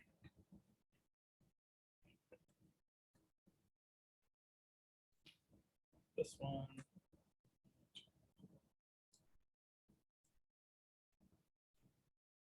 Oh, beer to the dog. Beer to the dog. And start with that for the next one. Yeah. So yeah, so hopefully everybody can see this one. And it's interesting too that not only have they implemented the proposal, so this is actually, I should probably tell you who did this. So this was from Sachin Palil, who's a member of Team 5, who is online probably, from the University of Pennsylvania, implementing his own team's proposal. So Sachin, do you want to introduce your software here before we start testing it a little bit? Or did we lose you? Did we lose Sachin? Looks like it, yeah. All right. Do we have anybody from Team 5?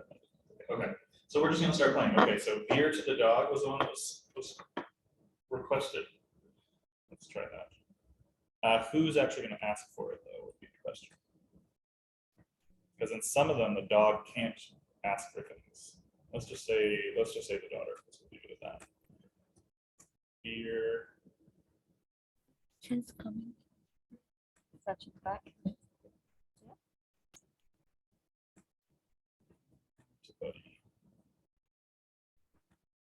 All right, so beer to buddy, and you can see there's a lot of other pieces here, and I'll talk about those in a sec, but I want to try this beer to the dog request first. Yeah, so here we go. So I'll run that again because it's a little bit fast. It says a partial user doesn't have access to dangerous items. So actually in this setup for number 5, oh, Sachin's coming, okay. So in this setup, basically there's a set of access rules that are used, and for some reason, there we go. So basically operators have particular categories, classes, etc., and then items have particular categories, etc. And as you go through this table, they'll say, okay, well, this type of drop-off can be allowed, this one can't be allowed, but any of the ones with the star there can actually be modified by the user, so you can actually customize how the robot is acting within your own home, which allows a lot of kind of flexibility, but also enables something like the emergency officials, for example. If there's something that they legally should be allowed to do in a particular country, then you can set that and not have the user modify that, right? And you get into really kind of interesting questions about like freedoms and privacy, and like, this is a thing I bought in my own home.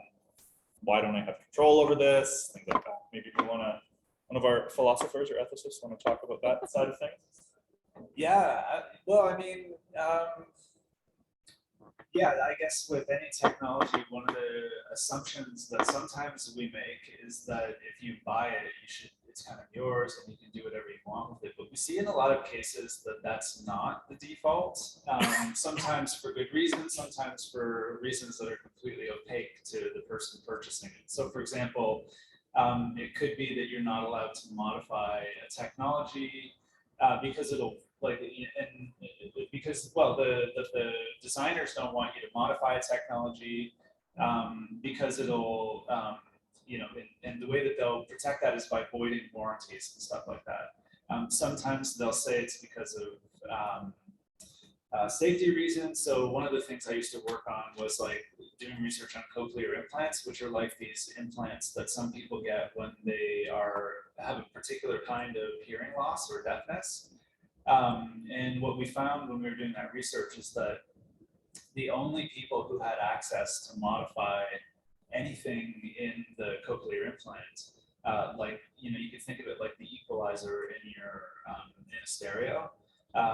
It was the audiologist. So like you had to go, if you have a cochlear implant, I'm not up to date, so I don't know how it works right now, but like 10 years ago, if you had a cochlear implant, you would have to make an appointment with the audiologist, go see the audiologist. The audiologist would hook up the little USB to the cochlear implant, and then like modify all the settings so that you could, you know, essentially like you're just doing equalization and volume settings, so that's like louder and like you get more high frequencies.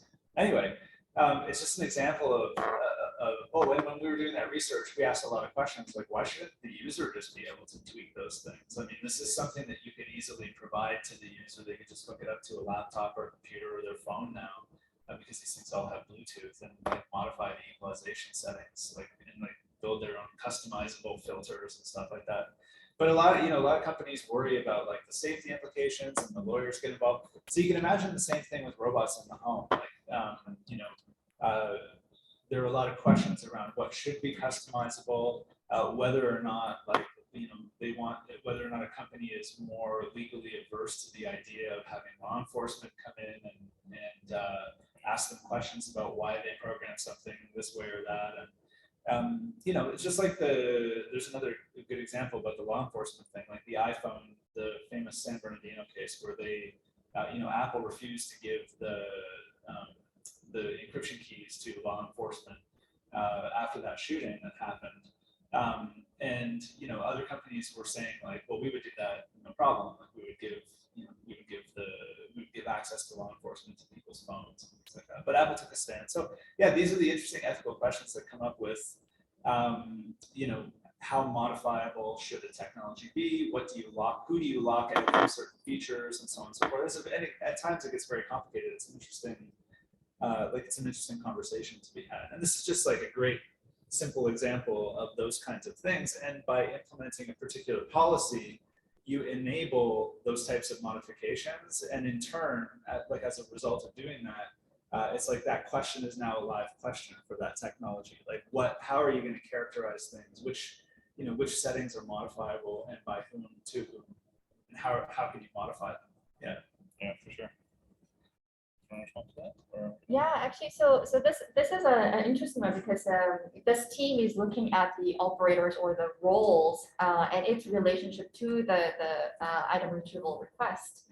And this is reminiscent to last year's submission where the University of Toronto team essentially looked at the problem and said, you know what, okay, who's the owner of this robot? And it was a moderator in this case, in this context as well. And there was another rule added to that, which was if a visitor is coming, and if the visitor wants to grab some water, because water is meant to be an unlimited resource, this is kind of excluded from whether somebody owns this water or not. So I find it really interesting that there is a little bit of an overlap of who is actually requesting the role, the personalities at play, and what that should mean to the request.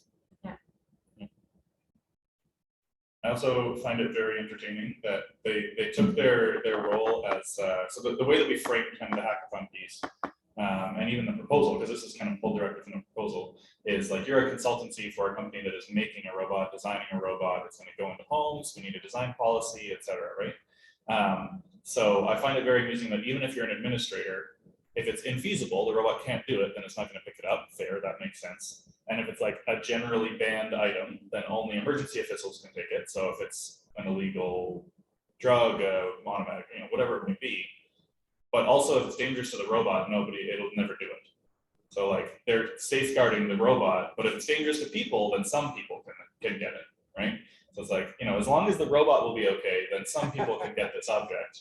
But if it's dangerous to the robot, then no dice, right? So it's you can bury some of these kind of hidden biases in these kind of setups, and have kind of like the right to repair and all of these kind of conversations about this, right? Because then it's not even a physical thing that you can get access to, right? It's a software setting.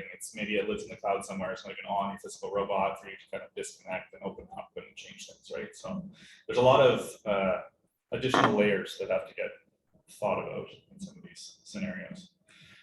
One thing that I really liked about this one, and I've set it up here where the mom's going to ask for the fire extinguisher, they added kind of user-friendly capabilities to it as well.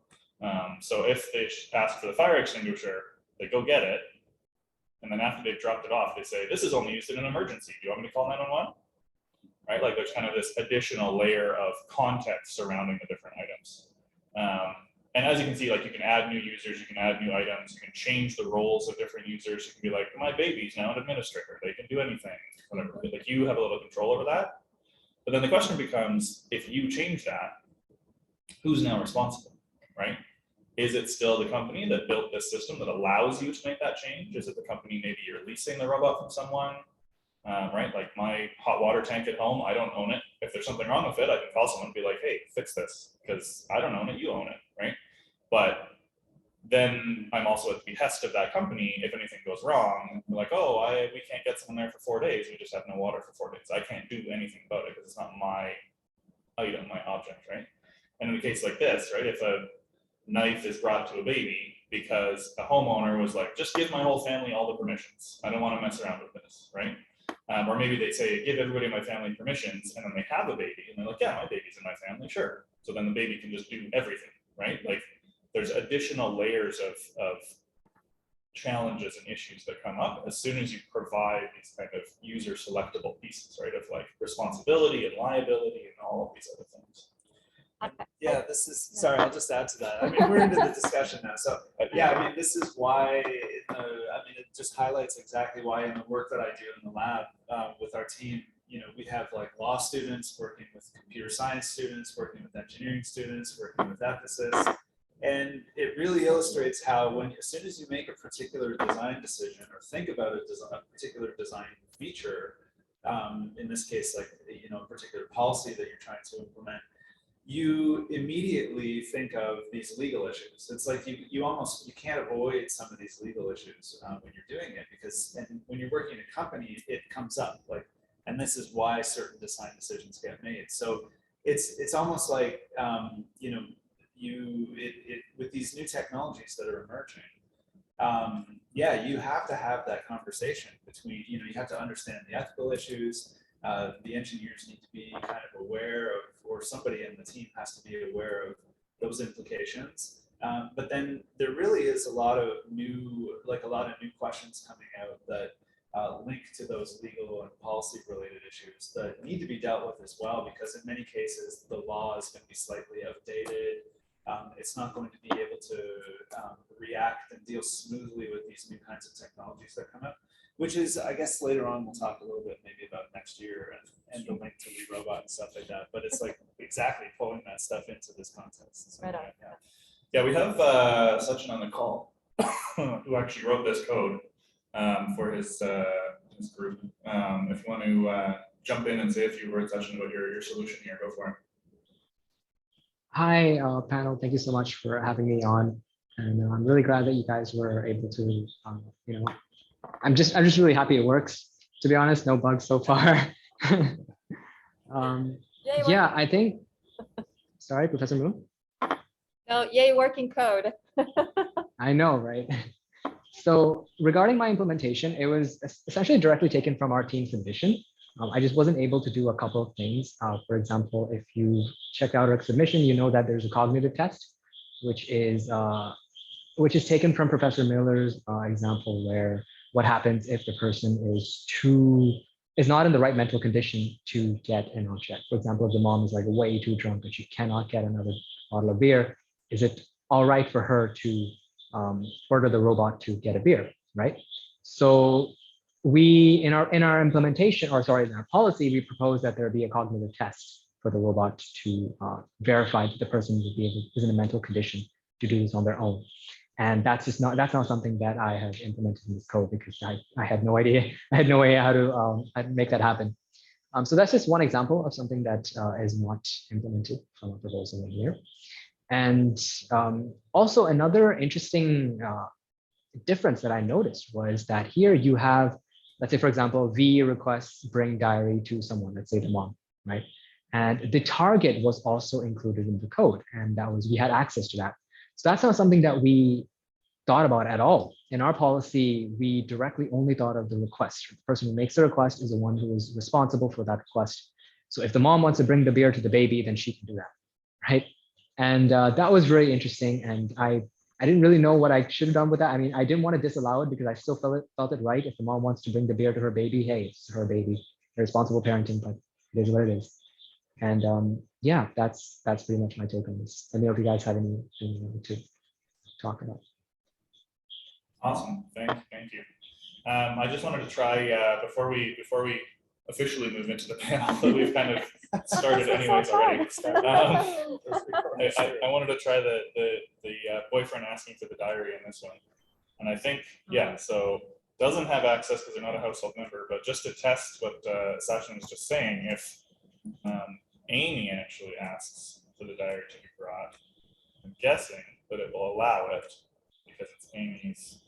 Oh, okay. It is checking things. Interesting. So Amy's not allowed to get her diary. Maybe Jill can give Amy's diary to the boyfriend. Let's see. Yep. So yeah, so it's all these corner cases and edge cases that you really have to kind of put it in and play with it, and then realize, oh, there's like 3 other layers that I have to do here, right? Like it's not the kind of problem that you can. And part of the reason that we wanted to run the hackathon was like you implement what you think is going to do everything. And then we come in with edge cases that break everything. And then you have to like do another iteration and another iteration, right? It's very much like the kind of the systems design approach of you kind of build your first one, minimum viable product, and it solves 80% of the problems. And then the next version is like 85, and then maybe 88. And like those little incremental end bits are the tough parts, right? And usually those are the bits where the liability and the emergency services and laws and all of those things are going to come into play. Any other ones, or should we kind of move into our more I'm official? kind of Yeah. curious. Yeah, maybe one last case because for this team they've actually implemented the fire extinguisher, which was not part of what we had before originally. Yes. And this And the is water. yeah, and so I'm curious what'll happen if mom gives the fire extinguisher to the baby. Because now I can see how fire extinguisher anyone should be able to give it to anybody for emergency purposes. But maybe for a baby, if it were to go off, that could be a safety issue. Maybe we could give it to a dog. Okay, let's try giving it to the baby. Let's see. Yeah, all good. No problem. Okay. I'll say, yeah, I just want to say one thing because we focus a lot on things where, these kind of edge cases that can seem to break the technology, like make it function in a way that's really problematic. But technologies always have these kind of things built into them. There are always situations where technology can break, whether it's breaking in this kind of social mode or breaking like physically. But the flip side of this is that by doing this kind of analysis and by really thinking deeply about the design and picking those edge cases that you want to manage that you think are maybe more frequent or more problematic than the other ones, in a design, if you're thinking about the product, if you're thinking about this thing going out into the world, it's often like this is a way that you can really distinguish your product, your design from competitors, say. So it's not always just like a matter of covering your bases so that nothing bad happens to you. It's in many cases like you're not going to be open to that much liability, but it's like these are opportunities to really understand more deeply the social context that you're kind of like embedding this robot in, and how to manage that in a way that really allows the product or the robot to stand out and like behave in a way that just when people see these things happening, it's like, oh yeah, that makes sense to me because this is how I would probably want this thing working. It's like these designers have thought through all these really interesting things that matter to me in the home. Just as an example, we see this happening more and more with smart speakers now, right? So these are like great examples of little like robots or AIs that have been in homes for quite a while now. And just like recently, you're starting to see like more voice recognition that blocks certain features. I have these things as part of my research, and I'm always asking them questions like this, like trying to break these things. Like, oh, I'll get my kids to come in, like, hey, ask Siri to read you my latest text messages from my phone. It's like I still am the only one, you have single user on these Apple devices, right? So it's like, yeah, ask Alexa to do this. And like with home automation and all this other stuff, like these smart speakers are capable of doing a lot in your home, like, you know, turning on appliances, like locking doors, calling people, changing the light settings. Like you can really freak with people if you have access to an automation system and you're having like lights flip on and off and things like that. Like we've heard about, actually, there have like been cases of abuse, like in abusive relationships where ex-boyfriends have control over like the ex-girlfriend's home and just like are constantly messing with like settings and doing weird things. And it's like, it's a thing now. Yeah. So anyway, these are just, yeah, great ways of like thinking through these kind of issues. And like, these are real issues that will come up when these things are deployed. All right, before we go into the deeper questions, like from the audience, from online and offline, do you guys have anything to add or comment or any questions? Not yet, not yet? Okay, so I have a question for the panels over here. So when I talk about this project, everyone's like, so how do you measure ethics, or how do you even measure roboethics? Assessment, evaluation. I thought it was impossible, but we try to measure it. So I want to ask all the judges/panels here. So what do you think about the ways of, you know, evaluating these teams this year and last year? And what was most important thing that you were looking for? Or what were some features that were missing in our evaluation scheme this year? Or let's talk about evaluation assessment. Can we start with from here? Yeah, closest to sure. me. I can comment on this. I think, I mean, from an engineer's perspective, right? If you can't measure it, if you can't observe it, if you can't quantify it, it's very hard for us to design for something. And I think that's what makes the notion of ethics so hard or far removed from most engineers, because we think, how do you measure it? Because if you can't benchmark it, how do you want me to optimize for it, right? How do I do cost effective analysis? We can't do it anymore. So I think it's a necessary component for engineers to kind of try and figure out how to measure these things. Not to ignore the fact that measuring ethics of anything I'm sure there has been a lot of research since there has ever been discussion of ethics, which is, you know, thousands of years. But I think once we have a specific challenge like this, where we can somehow compute the kinds of harms or kind of thinking process behind it, even if the end result of the system is not perfect, we should be able to actually compare one solution to another. I think maybe relative measurement is something we can aspire to. Yeah, but I'll pass it along.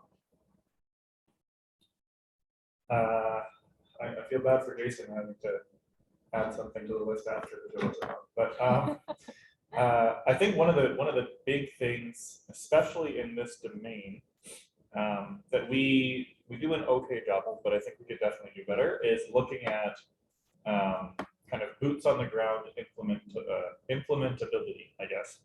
Right? How easily, how effectively can you do these things? How do you measure these things? How can you trust the system that is picking up on an emotion, a cognitive level, a you know, new guest in a home, anything like that? Right? And I think one of the other big challenges is we still don't have, and there's been tons of talks this week that have been focused on this, but we still don't really have a reliable way of picking up stuff and navigating in an arbitrary household where there's going to be Lego and cats and whatever all over the floor, right? You need to be able to apply these robots in real world scenarios, not in kind of the clean lab scenario where it can pick things up that have been knocked over, dropped, fallen, etc.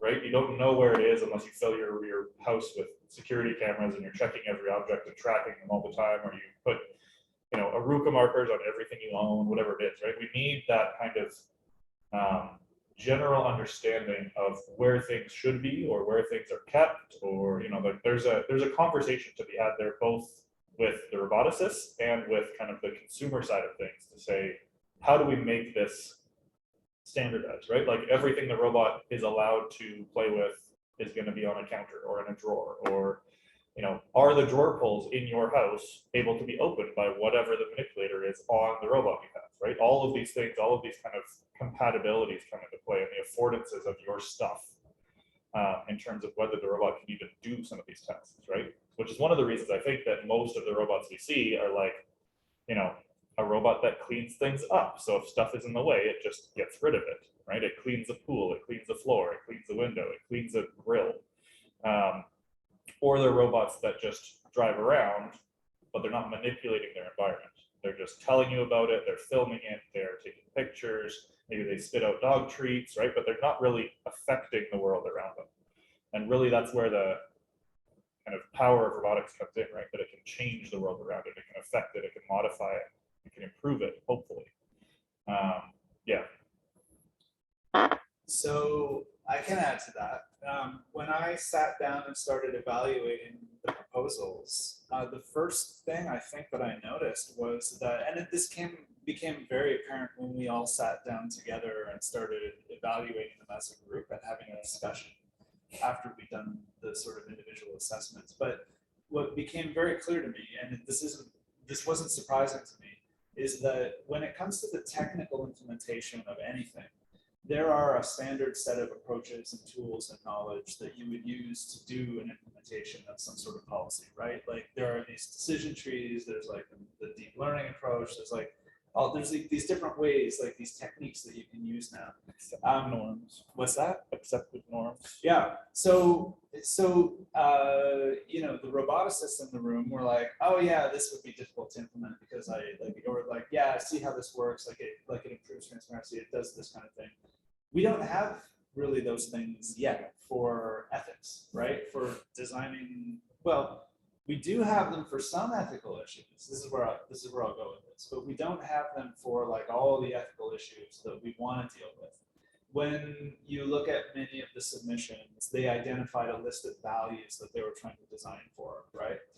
And included in those values are things like privacy and safety, things that we actually have quite good tools at hand for doing design work, ethical design work. So we've been doing design for safety for a long time. So like there's a whole like the FMEA, there's like, for managing risks, like the language around safety in all engineering domains is like pretty well established. There are tools, there are ways of like defining safety.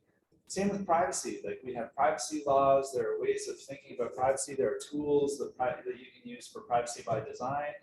But what we really need to do is like just start building out more of those standard ways of thinking about different values, transparency, fairness, like these other kinds of things, like autonomy, informed consent, so that we can develop the kind of things that engineers need, which is tools and standardization, like for doing those types, or like at least techniques for doing those types of analysis. And like we're just not there yet. But the exciting thing about this is that it highlights the need for those types of tools and supports for engineering. And it provides, a context in which we can start developing them and having, and integrating them into research, not just in an ethics context, but really start having that interdisciplinary conversation. That's so useful in doing that. So that's the main thing that I took away. And to see the integration of like the ethics research, the policies, the simulation environment, the interdisciplinarity of the teams, that really is where we need to go in order to start improving those things. And I think what we're seeing in even the submissions are like what you would consider like first design iterations on what those tools might look like in the future, right? And then we can start zeroing in on like where we need to make improvements so that it's not kind of like this open-ended mystery, like, hey, go off and tell us what all the ethical issues are. And like we'll have like a toolkit that's available, like, oh yeah, for this type of robot, it's these types of issues. For this type of robot, it's these types of issues, right? So that like for a Da Vinci robot that's dealing with surgeries, you're gonna have like a list of like norms and values that you need to think about. And a lot of those are gonna come from the medical ethics community and like the medical community. And in the home, it's like a different set of considerations that you need to apply, but we'll have those things well a little bit more worked out, and there'll be a lot more research going on. So that's what I found. And then of course, like that's unbiased because that's kind of what I do in my lab. Okay, thank you. Wow. Wow, so much like important issues to think about. So I have a higher level question. So, so before beginning this, I've asked everyone that's in this room whether it's easy or difficult to translate the moral values into the system. And when I asked, is it easy? No one raised their hands. So I'm wondering, based on your expertise and experience with the competition, why is it, translating the ethics value into systems so difficult? What makes it so difficult? Or no, I'm gonna pass along. Yeah, I think it's extremely difficult in part because we're not used to it. I mean, I don't think it's hard for us to think about safety and design for safety today, because some people might realize that actually safety of a system wasn't something that we used to measure. Back in the day, safety was a new thing. We care about safety now, right? Back in the Industrial Revolution and so forth. So in a way, because we're lacking these metrics and because we're lacking the standardization and the design norms around it, I think that's what makes the implementation of certain norms really, really difficult. In the future, hopefully, it will become much easier because the key values that we want to speak about may be much more tangible for every single one of us. And its translation to implementation may be something very straightforward. Pick up this ISO standard or IEEE standard or so forth, and it'll tell you precisely what the parameters for whatever you're designing should be. We just don't have such a thing. Yeah, I mean, one of the big pieces is that, and the reason that we have so many excellent kind of ethicists and policymakers and designers and all of these things is that it's even hard for humans to define how a lot of these things work. And if we don't have an agreement, like with safety, it's like somebody lost a limb, bad. Somebody got cut, less bad, right? Like we have an idea, we have a scale, we've been going through these things for a long time, but it's only been, and like considerations of safety, like I've been saying, came into being because we had the freedom, we had the technology, we had the capability to make things safe, right? It wasn't just, part of the job is maybe you're going to fall off these girders when you're building a skyscraper, right? Now it's like, okay, well, we have the ability to keep you from falling, to save you. We're going to design for that. We're going to make sure you have to do that. Like it's not an optional thing, right? But we don't have yet those frameworks, those foundations, those kind of clearly defined good and bad things, because I don't know if they even exist, and that on its own is a whole other discussion, right? Because it's based on social norms, it's based on particular societies, particular nations, particular families, households, background. Like there's so many variables in there that it's almost not something you can generalize. And really, in order to have these standards and things and to make things easier to do, you need to have the numbers, which means you need to have some kind of standard. And I don't know if we will ever get there when it comes to things like ethics and morality, because there's so many different bases, there's so many different biases and all of those kinds of things.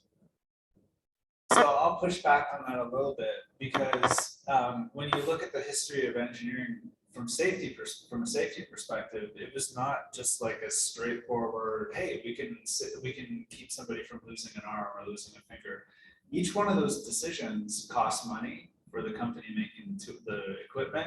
It takes time. It's going to add the requirement for expertise that you maybe don't have in-house. Somebody who's engineers who are really good at thinking about these safety issues. So although we've really internalized safety as engineers now, it wasn't always the case. This is also true for privacy, which still is not like broadly internalized as a value that systems need to respect any more than the legal requirements anyway. And it's also true if you think about like sustainability and environmental concerns for technology, right?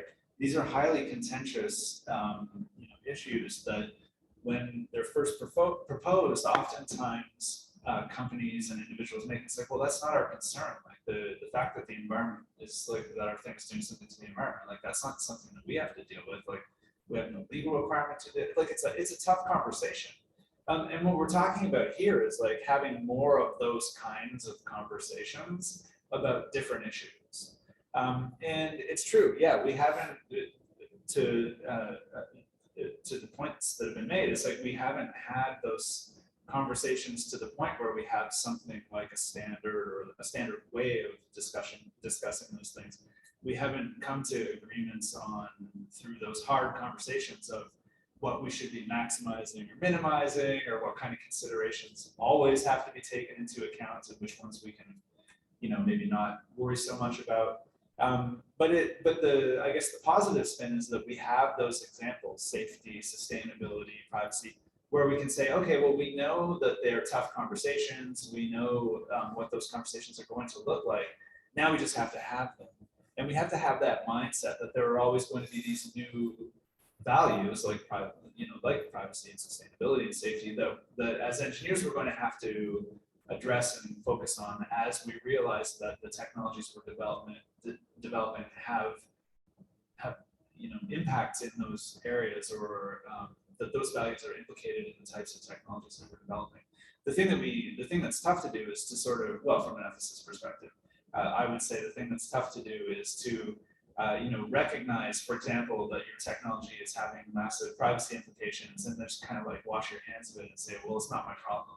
I mean, we are in the best, as engineers, we're in the best position to implement the changes to the design of the technology that would have a positive impact on those things. And there's no reason why we couldn't do it, but there are reasons why we'd be told we shouldn't do it, like, oh, this is going to cost too much. It's like, it's not a legal requirement, so we don't have to take care of that. Like, there are a lot of reasons that you can come up with to kind of like wash your hands of it. But from an ethical perspective, it's tough to walk away and say, like, well, from my perspective anyway, that it's tough to walk away and say that you've done your job if you're failing to act on knowledge that you have about negative impacts of your technology.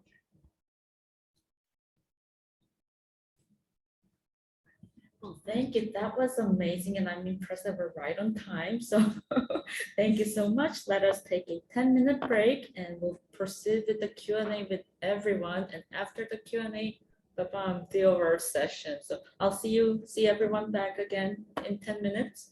Okay. Thank you, everyone. We have a question.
There we go.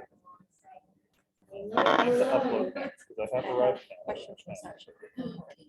Do I have to do arrive can and then submit? Hi, can I grab your names, please? Both of them. I think Ifan, the hi. font is probably just this, right? All right, Calvin. Verification. Calvin. United site. Well, no, so that's Do you here. guys want to like come up a little COVID closer? pieces I here. want it to be a It won't let me conversation submit my among us. passport. And then it says upload whatever, but then it just says use record. Okay, so but it won't let me check it. All right, so I hope we had a good break. So it's a Q&A with everyone. Why I'm saying everyone is if the panels have a question for the audience, go ahead. If the audience have questions to the proposal or hackathon developers, go ahead. And if you guys have questions to anyone of us, go ahead. So it's a conversation, like online, offline, it's a conversation for everyone. But before we begin, I'm seeing a questions in our Zoom. Can I proceed with that? We got sharing here. Video. Feel free to show your cameras if you'd like, if you're online, and if you want to jump in with your question as well. Sounds good. So I am seeing that we have a question from Sachin. How does the panel feel about weaponized robotics? Many labs has rejected the idea, stating ethical arguments, but proponents argue that it can save human lives. Ooh, we're beginning with a very tough question. Anyone from the panel? I volunteer as Okay. I have been voluntold. I'll tackle this one. Yeah, so I think weaponization of robotics, for some people, it is seen as an inevitable evolution. We have technology, we want to weaponize that. Okay. Not everybody feels comfortable with this particular notion. But the portion of the question that I would like to tackle is the idea that a lot of the proponents are believing that the system can really save lives. And theoretically speaking, I think it's true. If we were to have perfect machines that can actually take into consideration the rules of engagement, the humanitarian laws and so forth, that has been in existence for decades to actually govern our warfare, If we're able to implement that into these systems, and if that was easy, I think, yes, we can make a case that these weaponized robots can be better ways to go on warfare if war is inevitable. However, I think what we're seeing today with the everyday task of just grabbing an object and delivering it to you, that has a lot of ambiguities that we as designers have to explicitly code into the system. And it's the same thing, whether it is a hard law that exists at the international level or not. So even the notion of human dignity and making sure that we take care of each other, even the enemy's dignity. How do we consider that when the machine is the one that is using this kinetic force to do harm to you? How do we reconcile that? I think that's still a human question that we need to address before we can actually talk about whether the robots themselves can be better, quote unquote, soldiers of the futuristic warfare. Yeah, I hope that satisfies your question, Sachin. All right, thank you very much. So, okay, so we have some authors in the room and in the Zoom room as well. Any questions regarding the proposals or, okay. So I actually have one question is for the panelists. And it's referred. Louder, please. Yeah. So I have one question for the panel. So it is referred back to the frameworks and the standards you guys talk about for the roboethics. So I really agree, like there should be something like that. And so when I was doing this competition, so the first thing I thought was, I hope there's something like that. So that can help me to start with. So what I'm thinking is there should be some sort of formal representations or like high-level representations that could be expressed other than like natural language, like what we have right now, to describe a ethical scenario and which can be applied to different ethical scenarios. So basically, if it's a different ethical scenarios, it could still be represented in these kind of representations, and which people can use, which can be generalized. So do you guys agree, and how do you think we can get there? Would someone like to answer, please? Yeah, I love that question because so for me, for somebody who's like not a roboticist, when I hear formal representations, my brain goes to like, what does that mean? Like, what would that look like? Because one of the challenges is really that you have ethicists, you have people who sort of focus their research on the social side of technology. And we speak in a certain way, and we use a certain style of like dialogue, and we have concepts that we throw around, like, you know, privacy or whatever. And then it takes a lot of work to do whatever it is that you're talking about. But this is exactly, I think, like one of the benefits of having these kinds of competitions is like a suggestion like this from the floor maybe makes it even you know, a potential part of the competition where we could ask like, hey, propose some, like whatever it is that you're talking, like look into one, you know, maybe we'll constrain the design. I'm thinking ahead of like up to next year maybe, but it's like maybe we constrain the design problem even a little bit more, and like part of what we can propose is that people ask for that, or like the people include those kinds of things in the proposals. So yeah, like again, like the work that we're trying to do here is a lot of translation between different domains, right? Like intellectual domains, so like engineering and ethics. So what does it mean to have a conversation between like a roboticist and an ethicist to say like, I've got this idea of a formal, like we use formal representations, here's form, and then like, how do we turn it into that? Maybe that is a very useful tool. Like I don't know. Like so this is a conversation maybe we could have. Yeah, I guess I'll stop there because yeah, it's just like you're pointing to the nature of the research that's ongoing right now. Yeah. I think that calls back a little bit to what Ajahn was saying, right? Because really, if you have your formal representation, effectively what that's giving you is a way to measure things. And once you can measure it, then you can dump the entirety of engineering on it, statistics and all of these things, right? But figuring out not just how you're going to measure it, but actually what you're measuring and what the context is, I think is the harder part of that question almost. Because if you don't have societal norm context, you don't have, this is a house versus an office versus a hospital, is there rules, is there law, like all of the other things have to be in there. So I almost feel like the formal representation almost has to incorporate a lot of those things, which then makes it, infinitely harder to actually define something that is generalized to cover those things, right? I don't know, what do you think? Yeah, I'm kind of also thinking about more computer science terminology of what we mean by format methods. I know there are folks within like verifiable system designs and robustness approaches who care about these kinds of topics as well. And I wonder what they would say about that question, because I'm not an expert in those. But I think it's true. If we don't have something to verify, compare against, and so forth, there's no way for us to actually move forward in any of those directions. Yeah. I can add another question that question from the so here's where my mind also went. I don't know if this is accurate or not, but when I hear, so one of the things that I get as an ethicist when I walk into a room filled with engineers is like, maybe I'm there to give a talk or something, and it's like after the talk, one of the questions that I commonly get, or comments that I commonly get, was like, I thought you were going to come in here, Mr. Ethicist, and like give me the answers, and all you've done is raise the number of questions and complicated this whole mess in ways that I never even thought of before.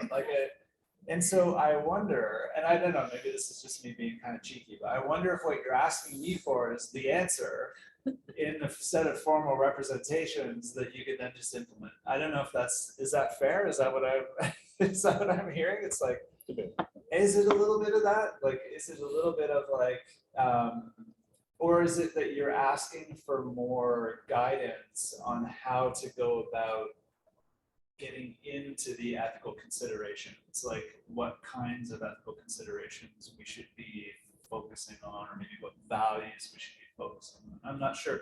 Again, this is just me trying to understand the question and do that translation work, but yeah, very interesting. It just makes me think about the design course that I teach. Like just the fundamental of engineering design process is actually starting from a need or problem statement. Right? Like, and then we turn these problem statements or needs into specifications or requirements and constraints, and then we start designing something. And I think what some of the questions may be touching on is really, we understand that there is a problem. We're not really agreed on what that problem statement really is, because it seems very broad and big. And then now we're having a hard time kind of understanding that problem statement and then turning it into requirements in a formal way. And because that connection is missing, we're not able to move forward. I think that's the gist that I'm getting. Anyways. Yeah, question leading to more questions, more things for us to solve. Okay, so I have a question for Sachin. So what is the ultimate goal of roboethics? Oh, another hard question. Is it to create a robot that makes decisions the way an ideal human does? I am curious about this as well. Would someone like to jump in? I think I'll leave the first question to Aja, because she is at Roboethics. Twitter handle. On Twitter, yeah. But whether or not the goal of Roboethics is to create a robot that makes decisions the way an ideal human does, I would, as a parent, throw back and say, how are you going to make an ideal human? Because you need to, like, effectively what you're doing there is saying, we just want a robot to do what good people do, or ideal people do, or ethical people do. But then you've effectively just turned it around and said, hey, ethicists, what do ethical people do? Right? Like you just kind of like took the doc and passed it over to the next team, right?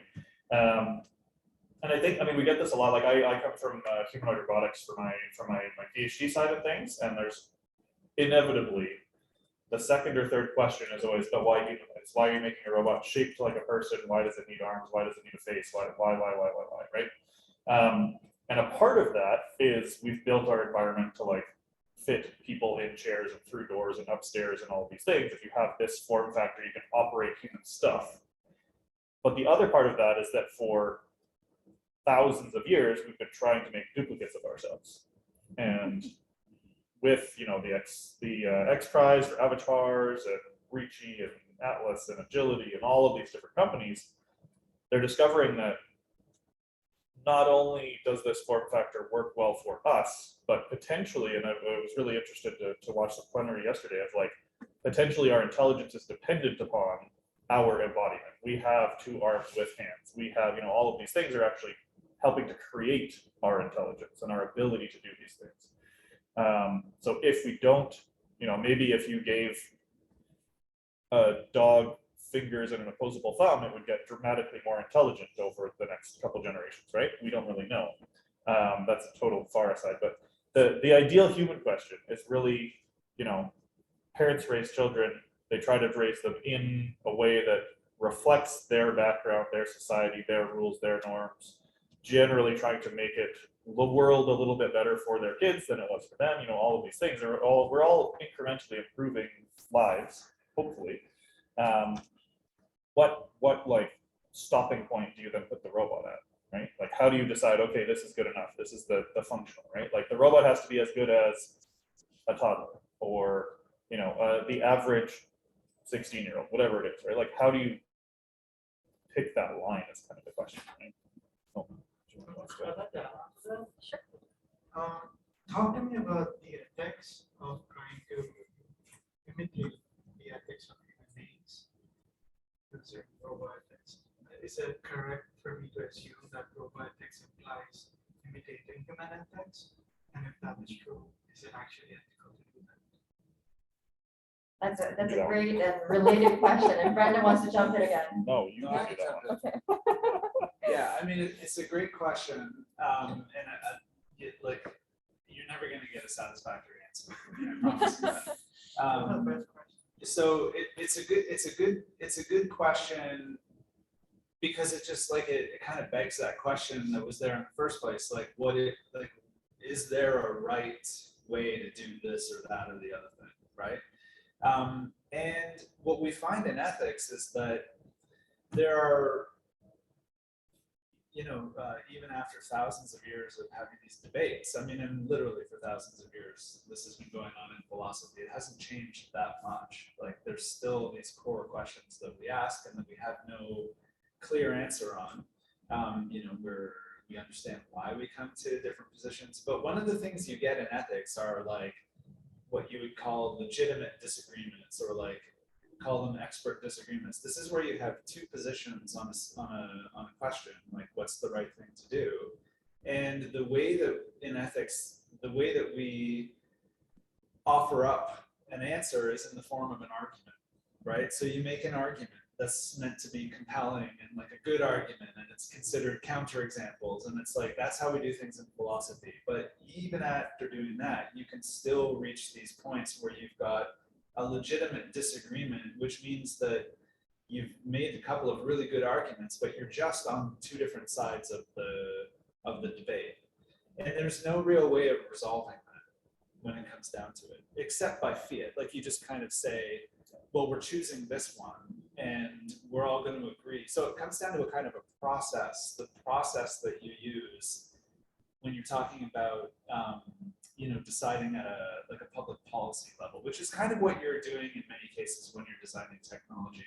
You're trying to design for like a range of situations. So you're essentially creating a policy.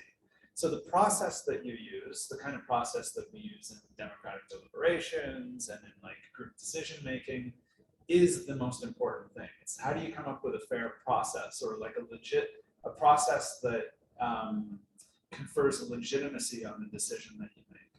And so we were asked to consider like what would be an ethical robot, right? Like it was the first question that you put in the thing. And I thought a lot about that. And I was like, I think I have a kind of a rough answer that gets to this, which is really as good as I think it's going to get, because it focuses on this fact that you can't always, there's no right or wrong answer in many cases. They're just different positions that seem equally good. Is that like an ethical robot is one that, this is what I've written down, is what this, take this as a like first pass at a definition. It's one that has been designed explicitly taking into account ethical considerations. So things like the values that we've been talking about. But using the latest ethical design tools, knowledge, and techniques from the people who do the work of like thinking about this and having the conversations. So this is how we do things in other domains like medicine or politics or whatever. Like that's how we go about resolving these. Well, it's about how we go about finding a path forward when you have to act, but you recognize that there are legitimate disagreements that you have to that you've come up against. And then you always, you know, the idea here is that there's always the option of you have to keep open the idea that things are going to change, and you've got to just like be ready to adapt to those changes. Which is why I think it's important to think about these issues in design, because then you can make the design flexible to change in ways that you might not otherwise. Like you might get locked in if you go down a path for 5-10 years in designing technology, and you never thought that this was an issue. Like some design decision you'd have to change, and it can be very hard to go back and reverse that, and you know, touching all these different, like you know, like the year 2000 problem. Like I never thought this technology was going to be around that long, that we need 4 digits for a date or something like that, right?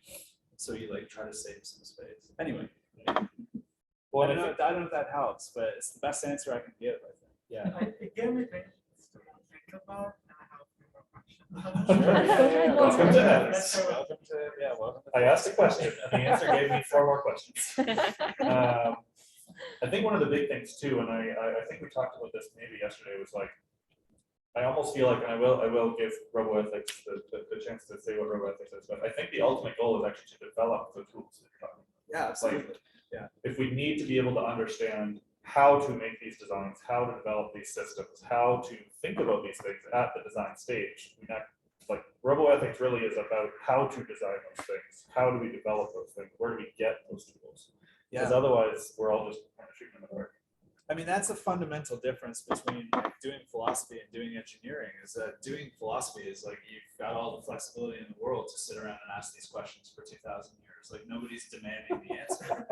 But when you're designing technology and you're engineering, it's like, look, I've just got to get some stuff done here. Like, you know, so help me out.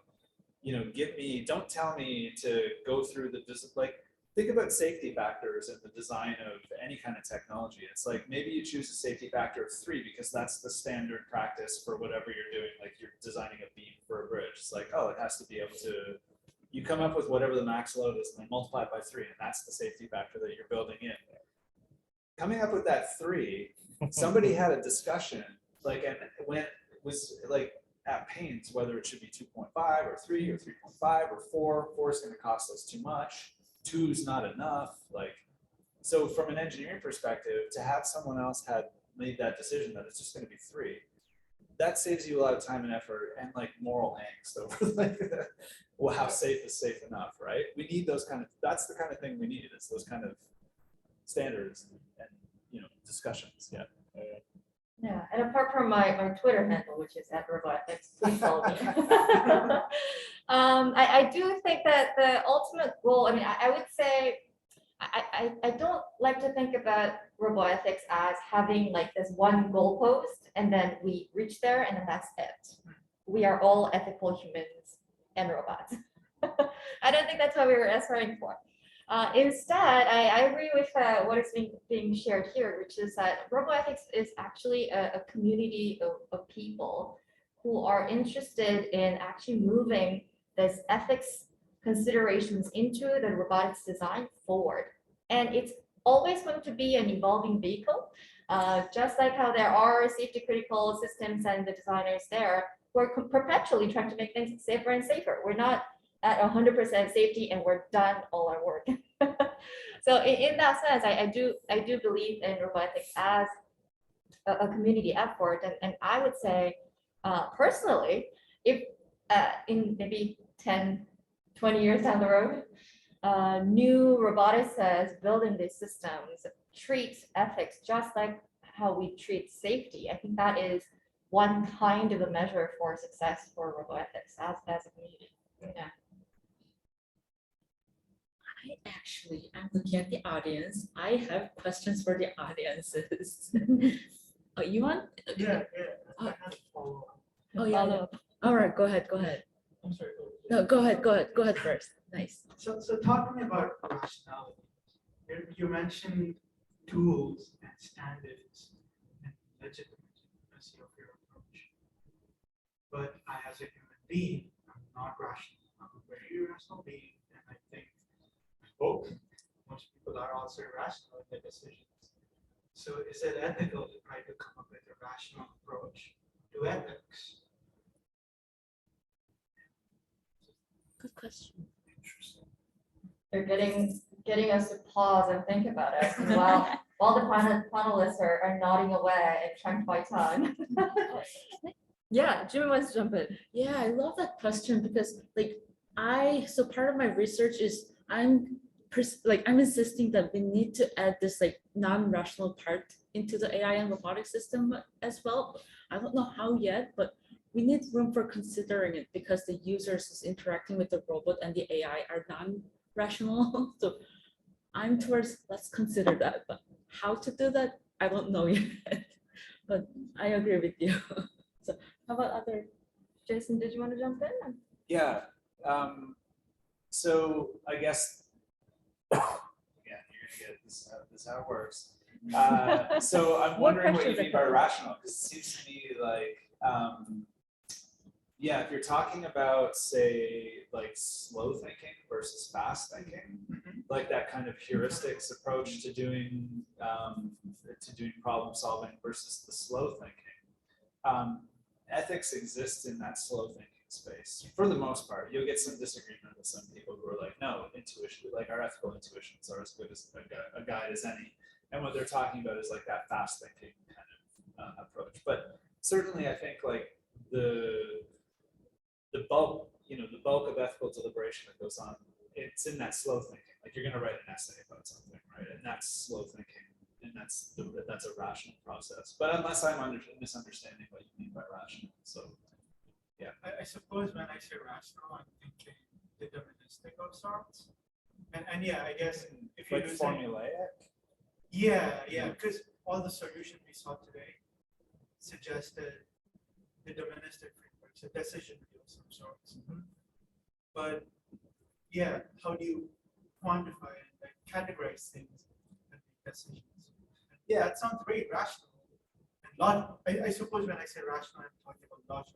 Yeah, so I mean, all good arguments can be logical and rational. So I think what it really comes down to is going through the process of having that conversation, of deliberating on a particular design decision, and then just making.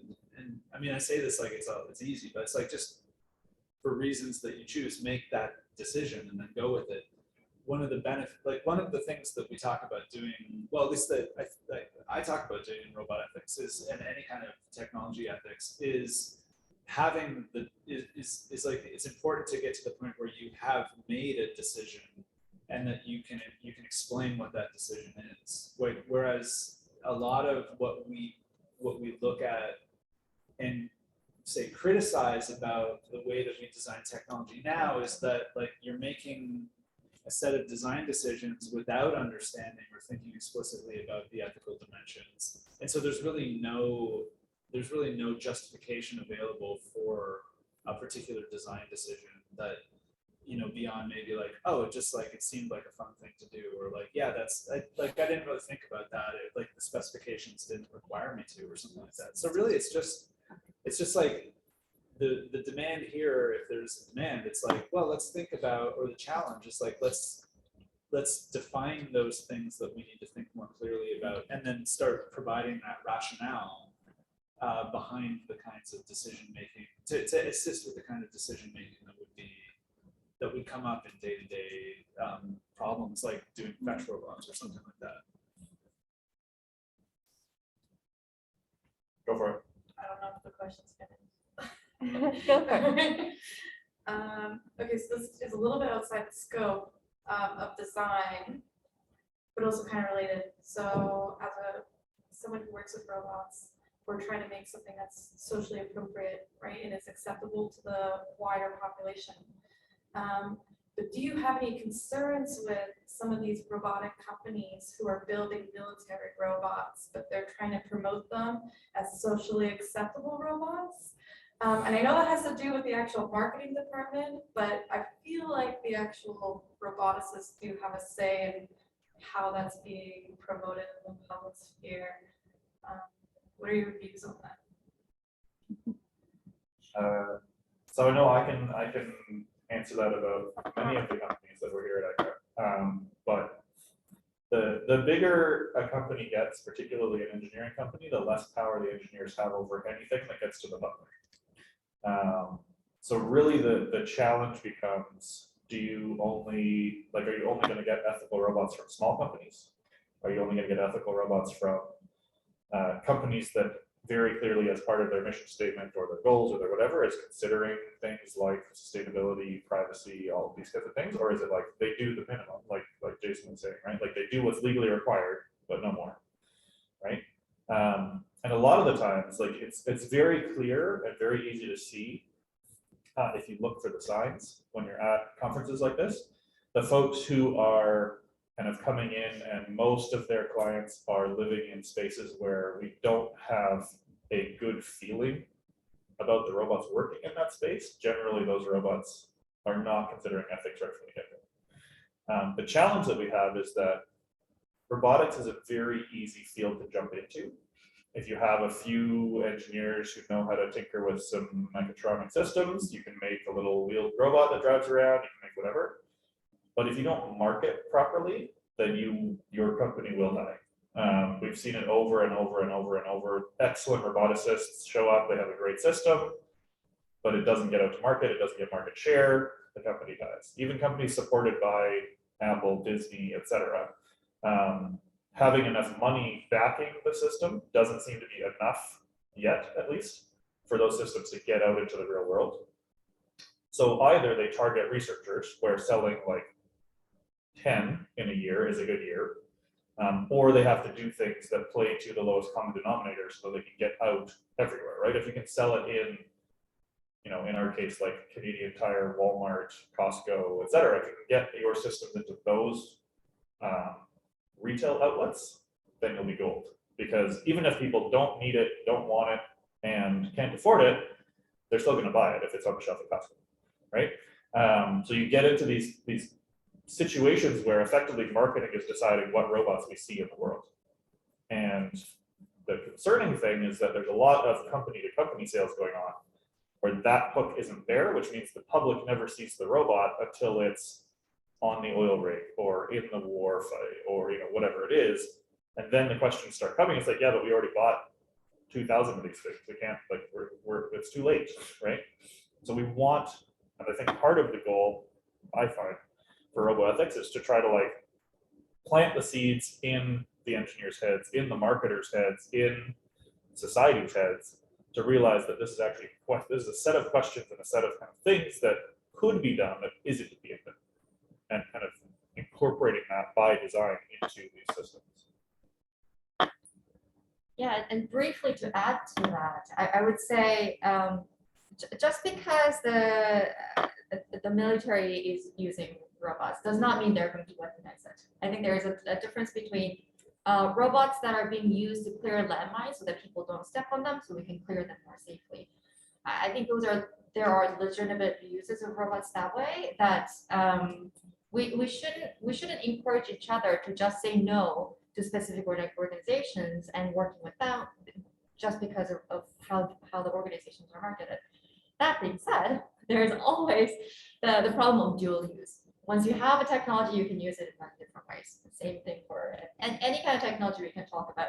We can use it to harm people, benefit people, and any other use cases. So I think we need to be cautious about it, but it's also humbling for me to see how humans can be very creative So we can retrofit the tools to whatever needs that we have. And we don't really, as engineers, have full control over that at the end of the day. So the best thing we can do, in my view, is do our very best to design systems that reflect our values as much as we can, so that even if somebody, some evil user A wants to take over the system and make it into an evil robot, it will be extremely hard to do. Okay, thank you, panel. Oh, go ahead, Alex. I have another question. You say that has some influence into the system design, so that basically the ethics need to be in the system. And I would basically take the counterpoint and say that has nothing to do with systems design. It is basically the culture, what we see in the system. Basically, it's just in our brains. It's basically like, why is it unacceptable to use nuclear bombs? That's a cultural thing. Yeah. Apparently it's bad, but you could totally go ahead and do that. Yeah.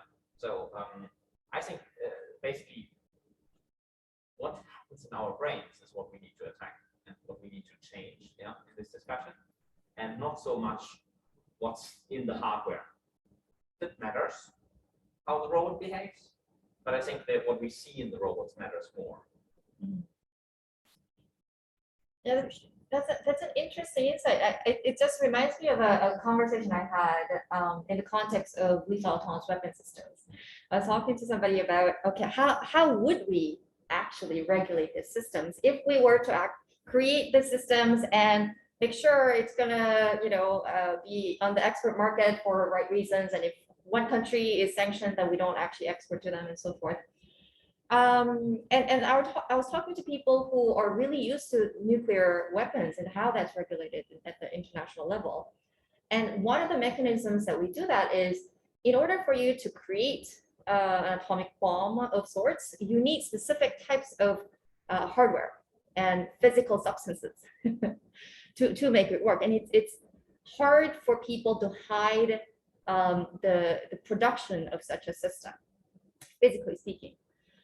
The game changer for robotics, though, is that we have the power to change the fundamental behaviors of a system just by changing the software and the behaviors around it. And it can be unpredictable from one update to the next if you're completely changing how it should be behaving from that one update to the next.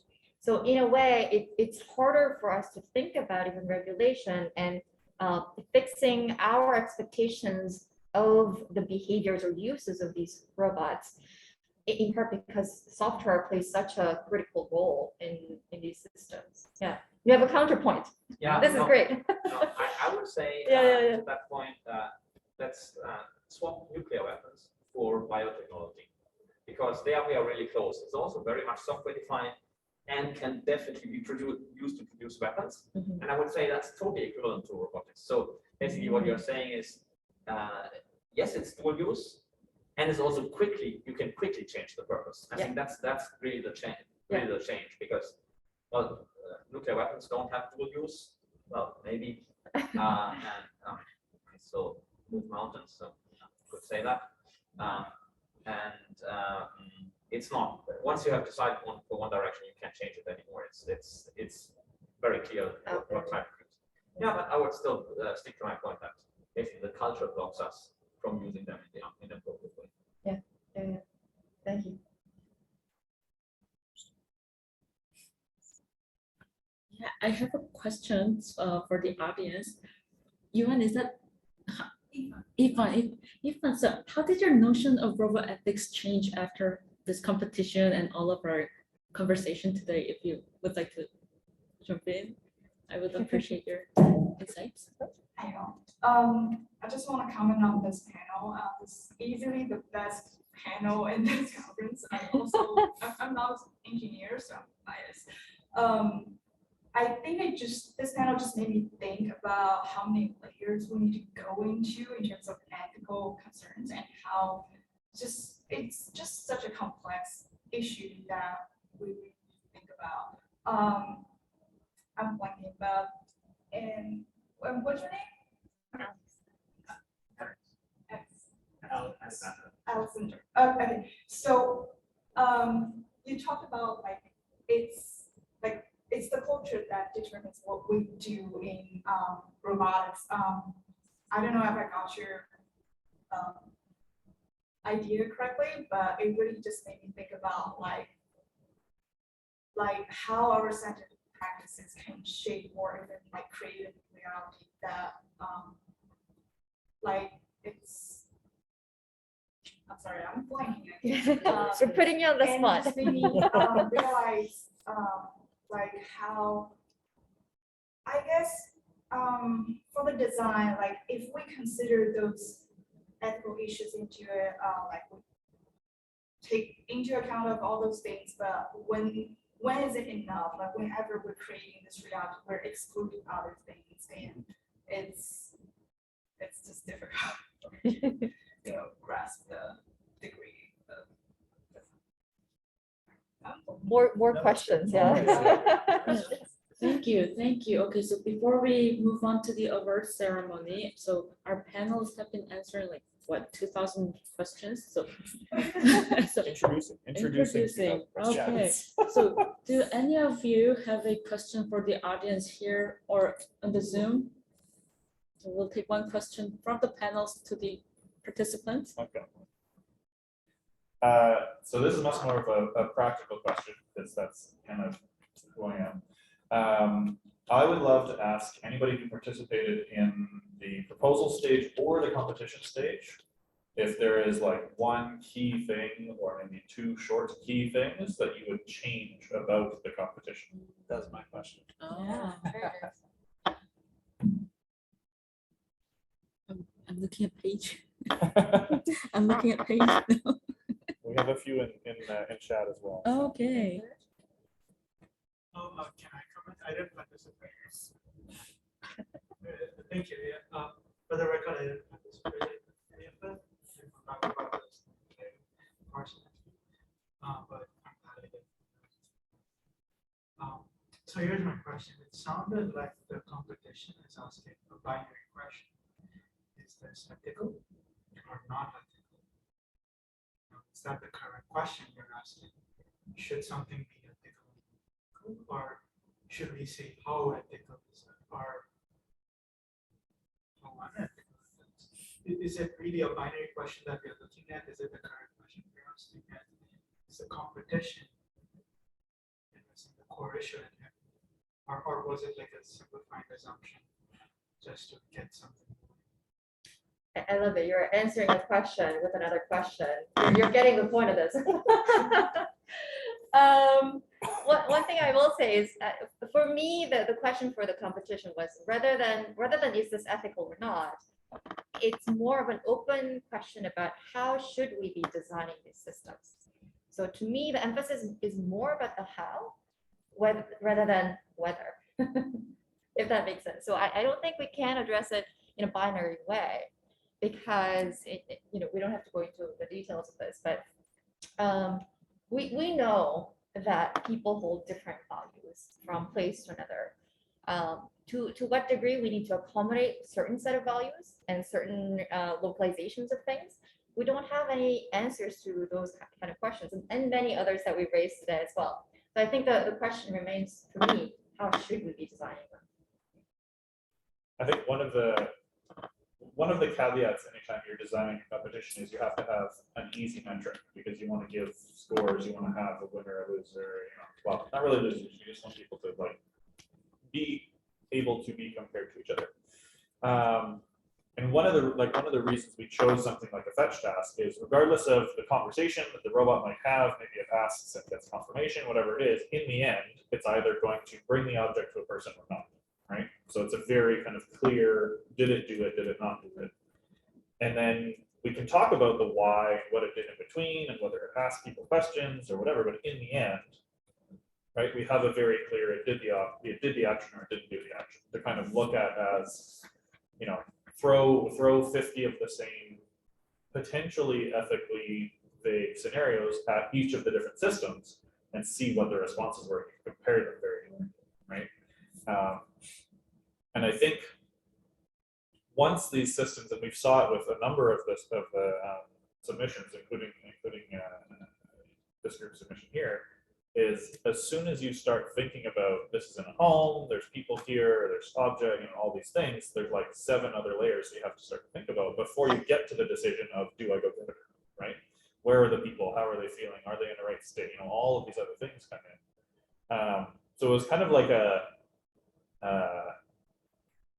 little duplicitous on our part to be like, it just picks it up or not. It's easy. Just go get the thing for the person who asked for it. And then once you dig into all of this, you see kind of the depth and the challenge that's behind it. So it's I think it works well as kind of the seed that kind of brings you into this broader world, right?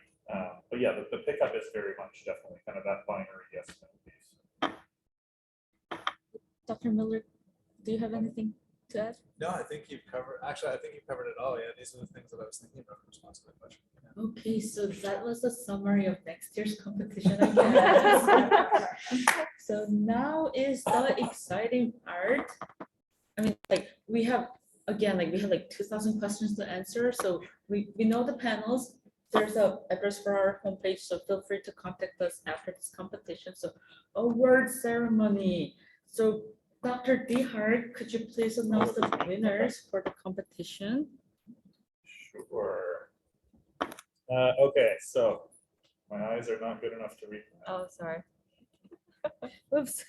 Spoiler alert. Spoiler alert. You can put it forward. Were you sharing the screen? You shared the screen with me. Okay, so without further ado, the winner of the Ethics Challenge is Good Things Come in Trees. Paige, Zitan, and Emma, who are actually sitting in the front row in the room with us, which is excellent. You will be getting, so 1,300 Canadian dollars. Thankfully, I know you all are used to Canadian dollars, so that would be fine. And we actually decided that we would also give you up to $1,000 Canadian towards presenting and running a demo at We Robot at the end of the year in September. Where we have one of the chairs of the We Robot conference here. And Ajahn has been voluntold to run and host and organize like a pseudo workshop related to this somehow, which we would like to invite you to take part in. Great. And we'll get you more details about that. Yeah. But just to give you an idea, if you haven't heard of it, We Robot is kind of like the premier international conference on the legal and ethical aspects of robotics and AI, but it's always had more of a robotics focus. So there you're going to find like roboticists, lawyers, ethicists, who are policymakers who are interested in all of these topics and doing interdisciplinary work.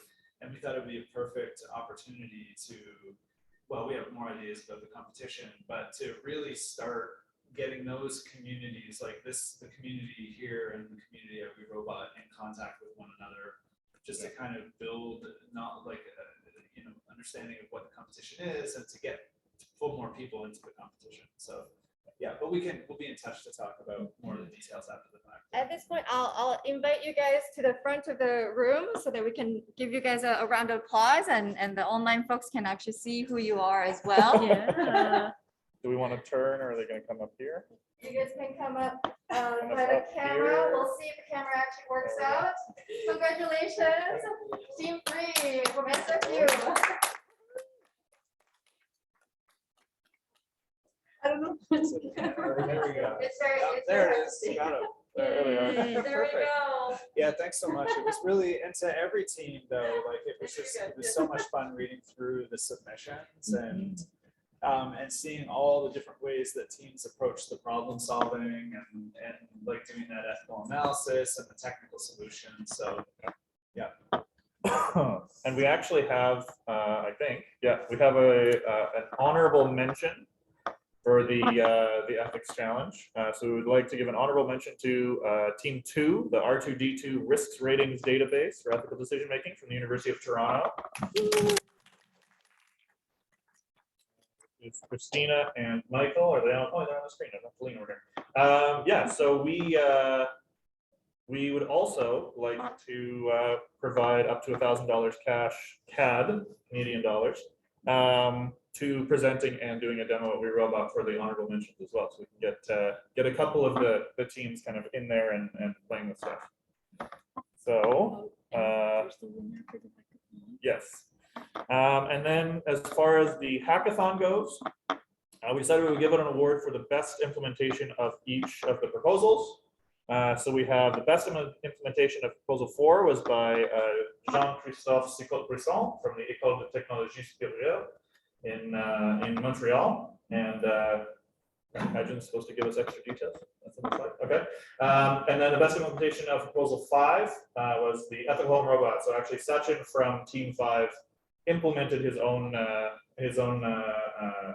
code there. So both of those winners are going to get 250 Canadian dollars for the best implementations of those 2 different proposals. So we can give them a round of applause.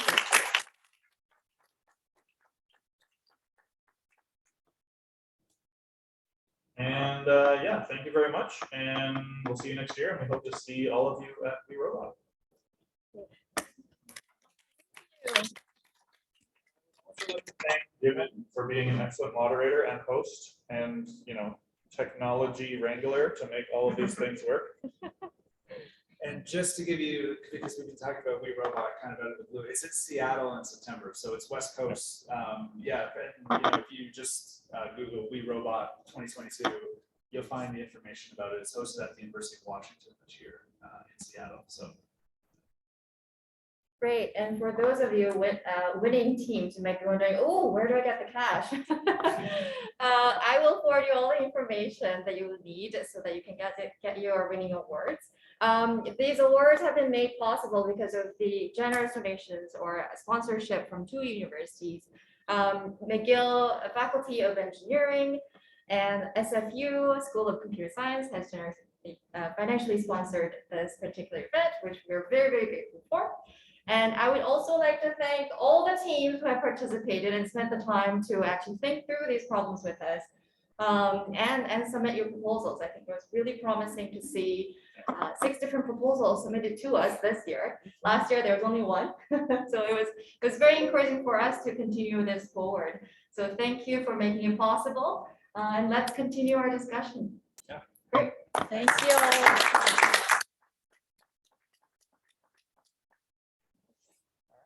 that's it, I guess, right?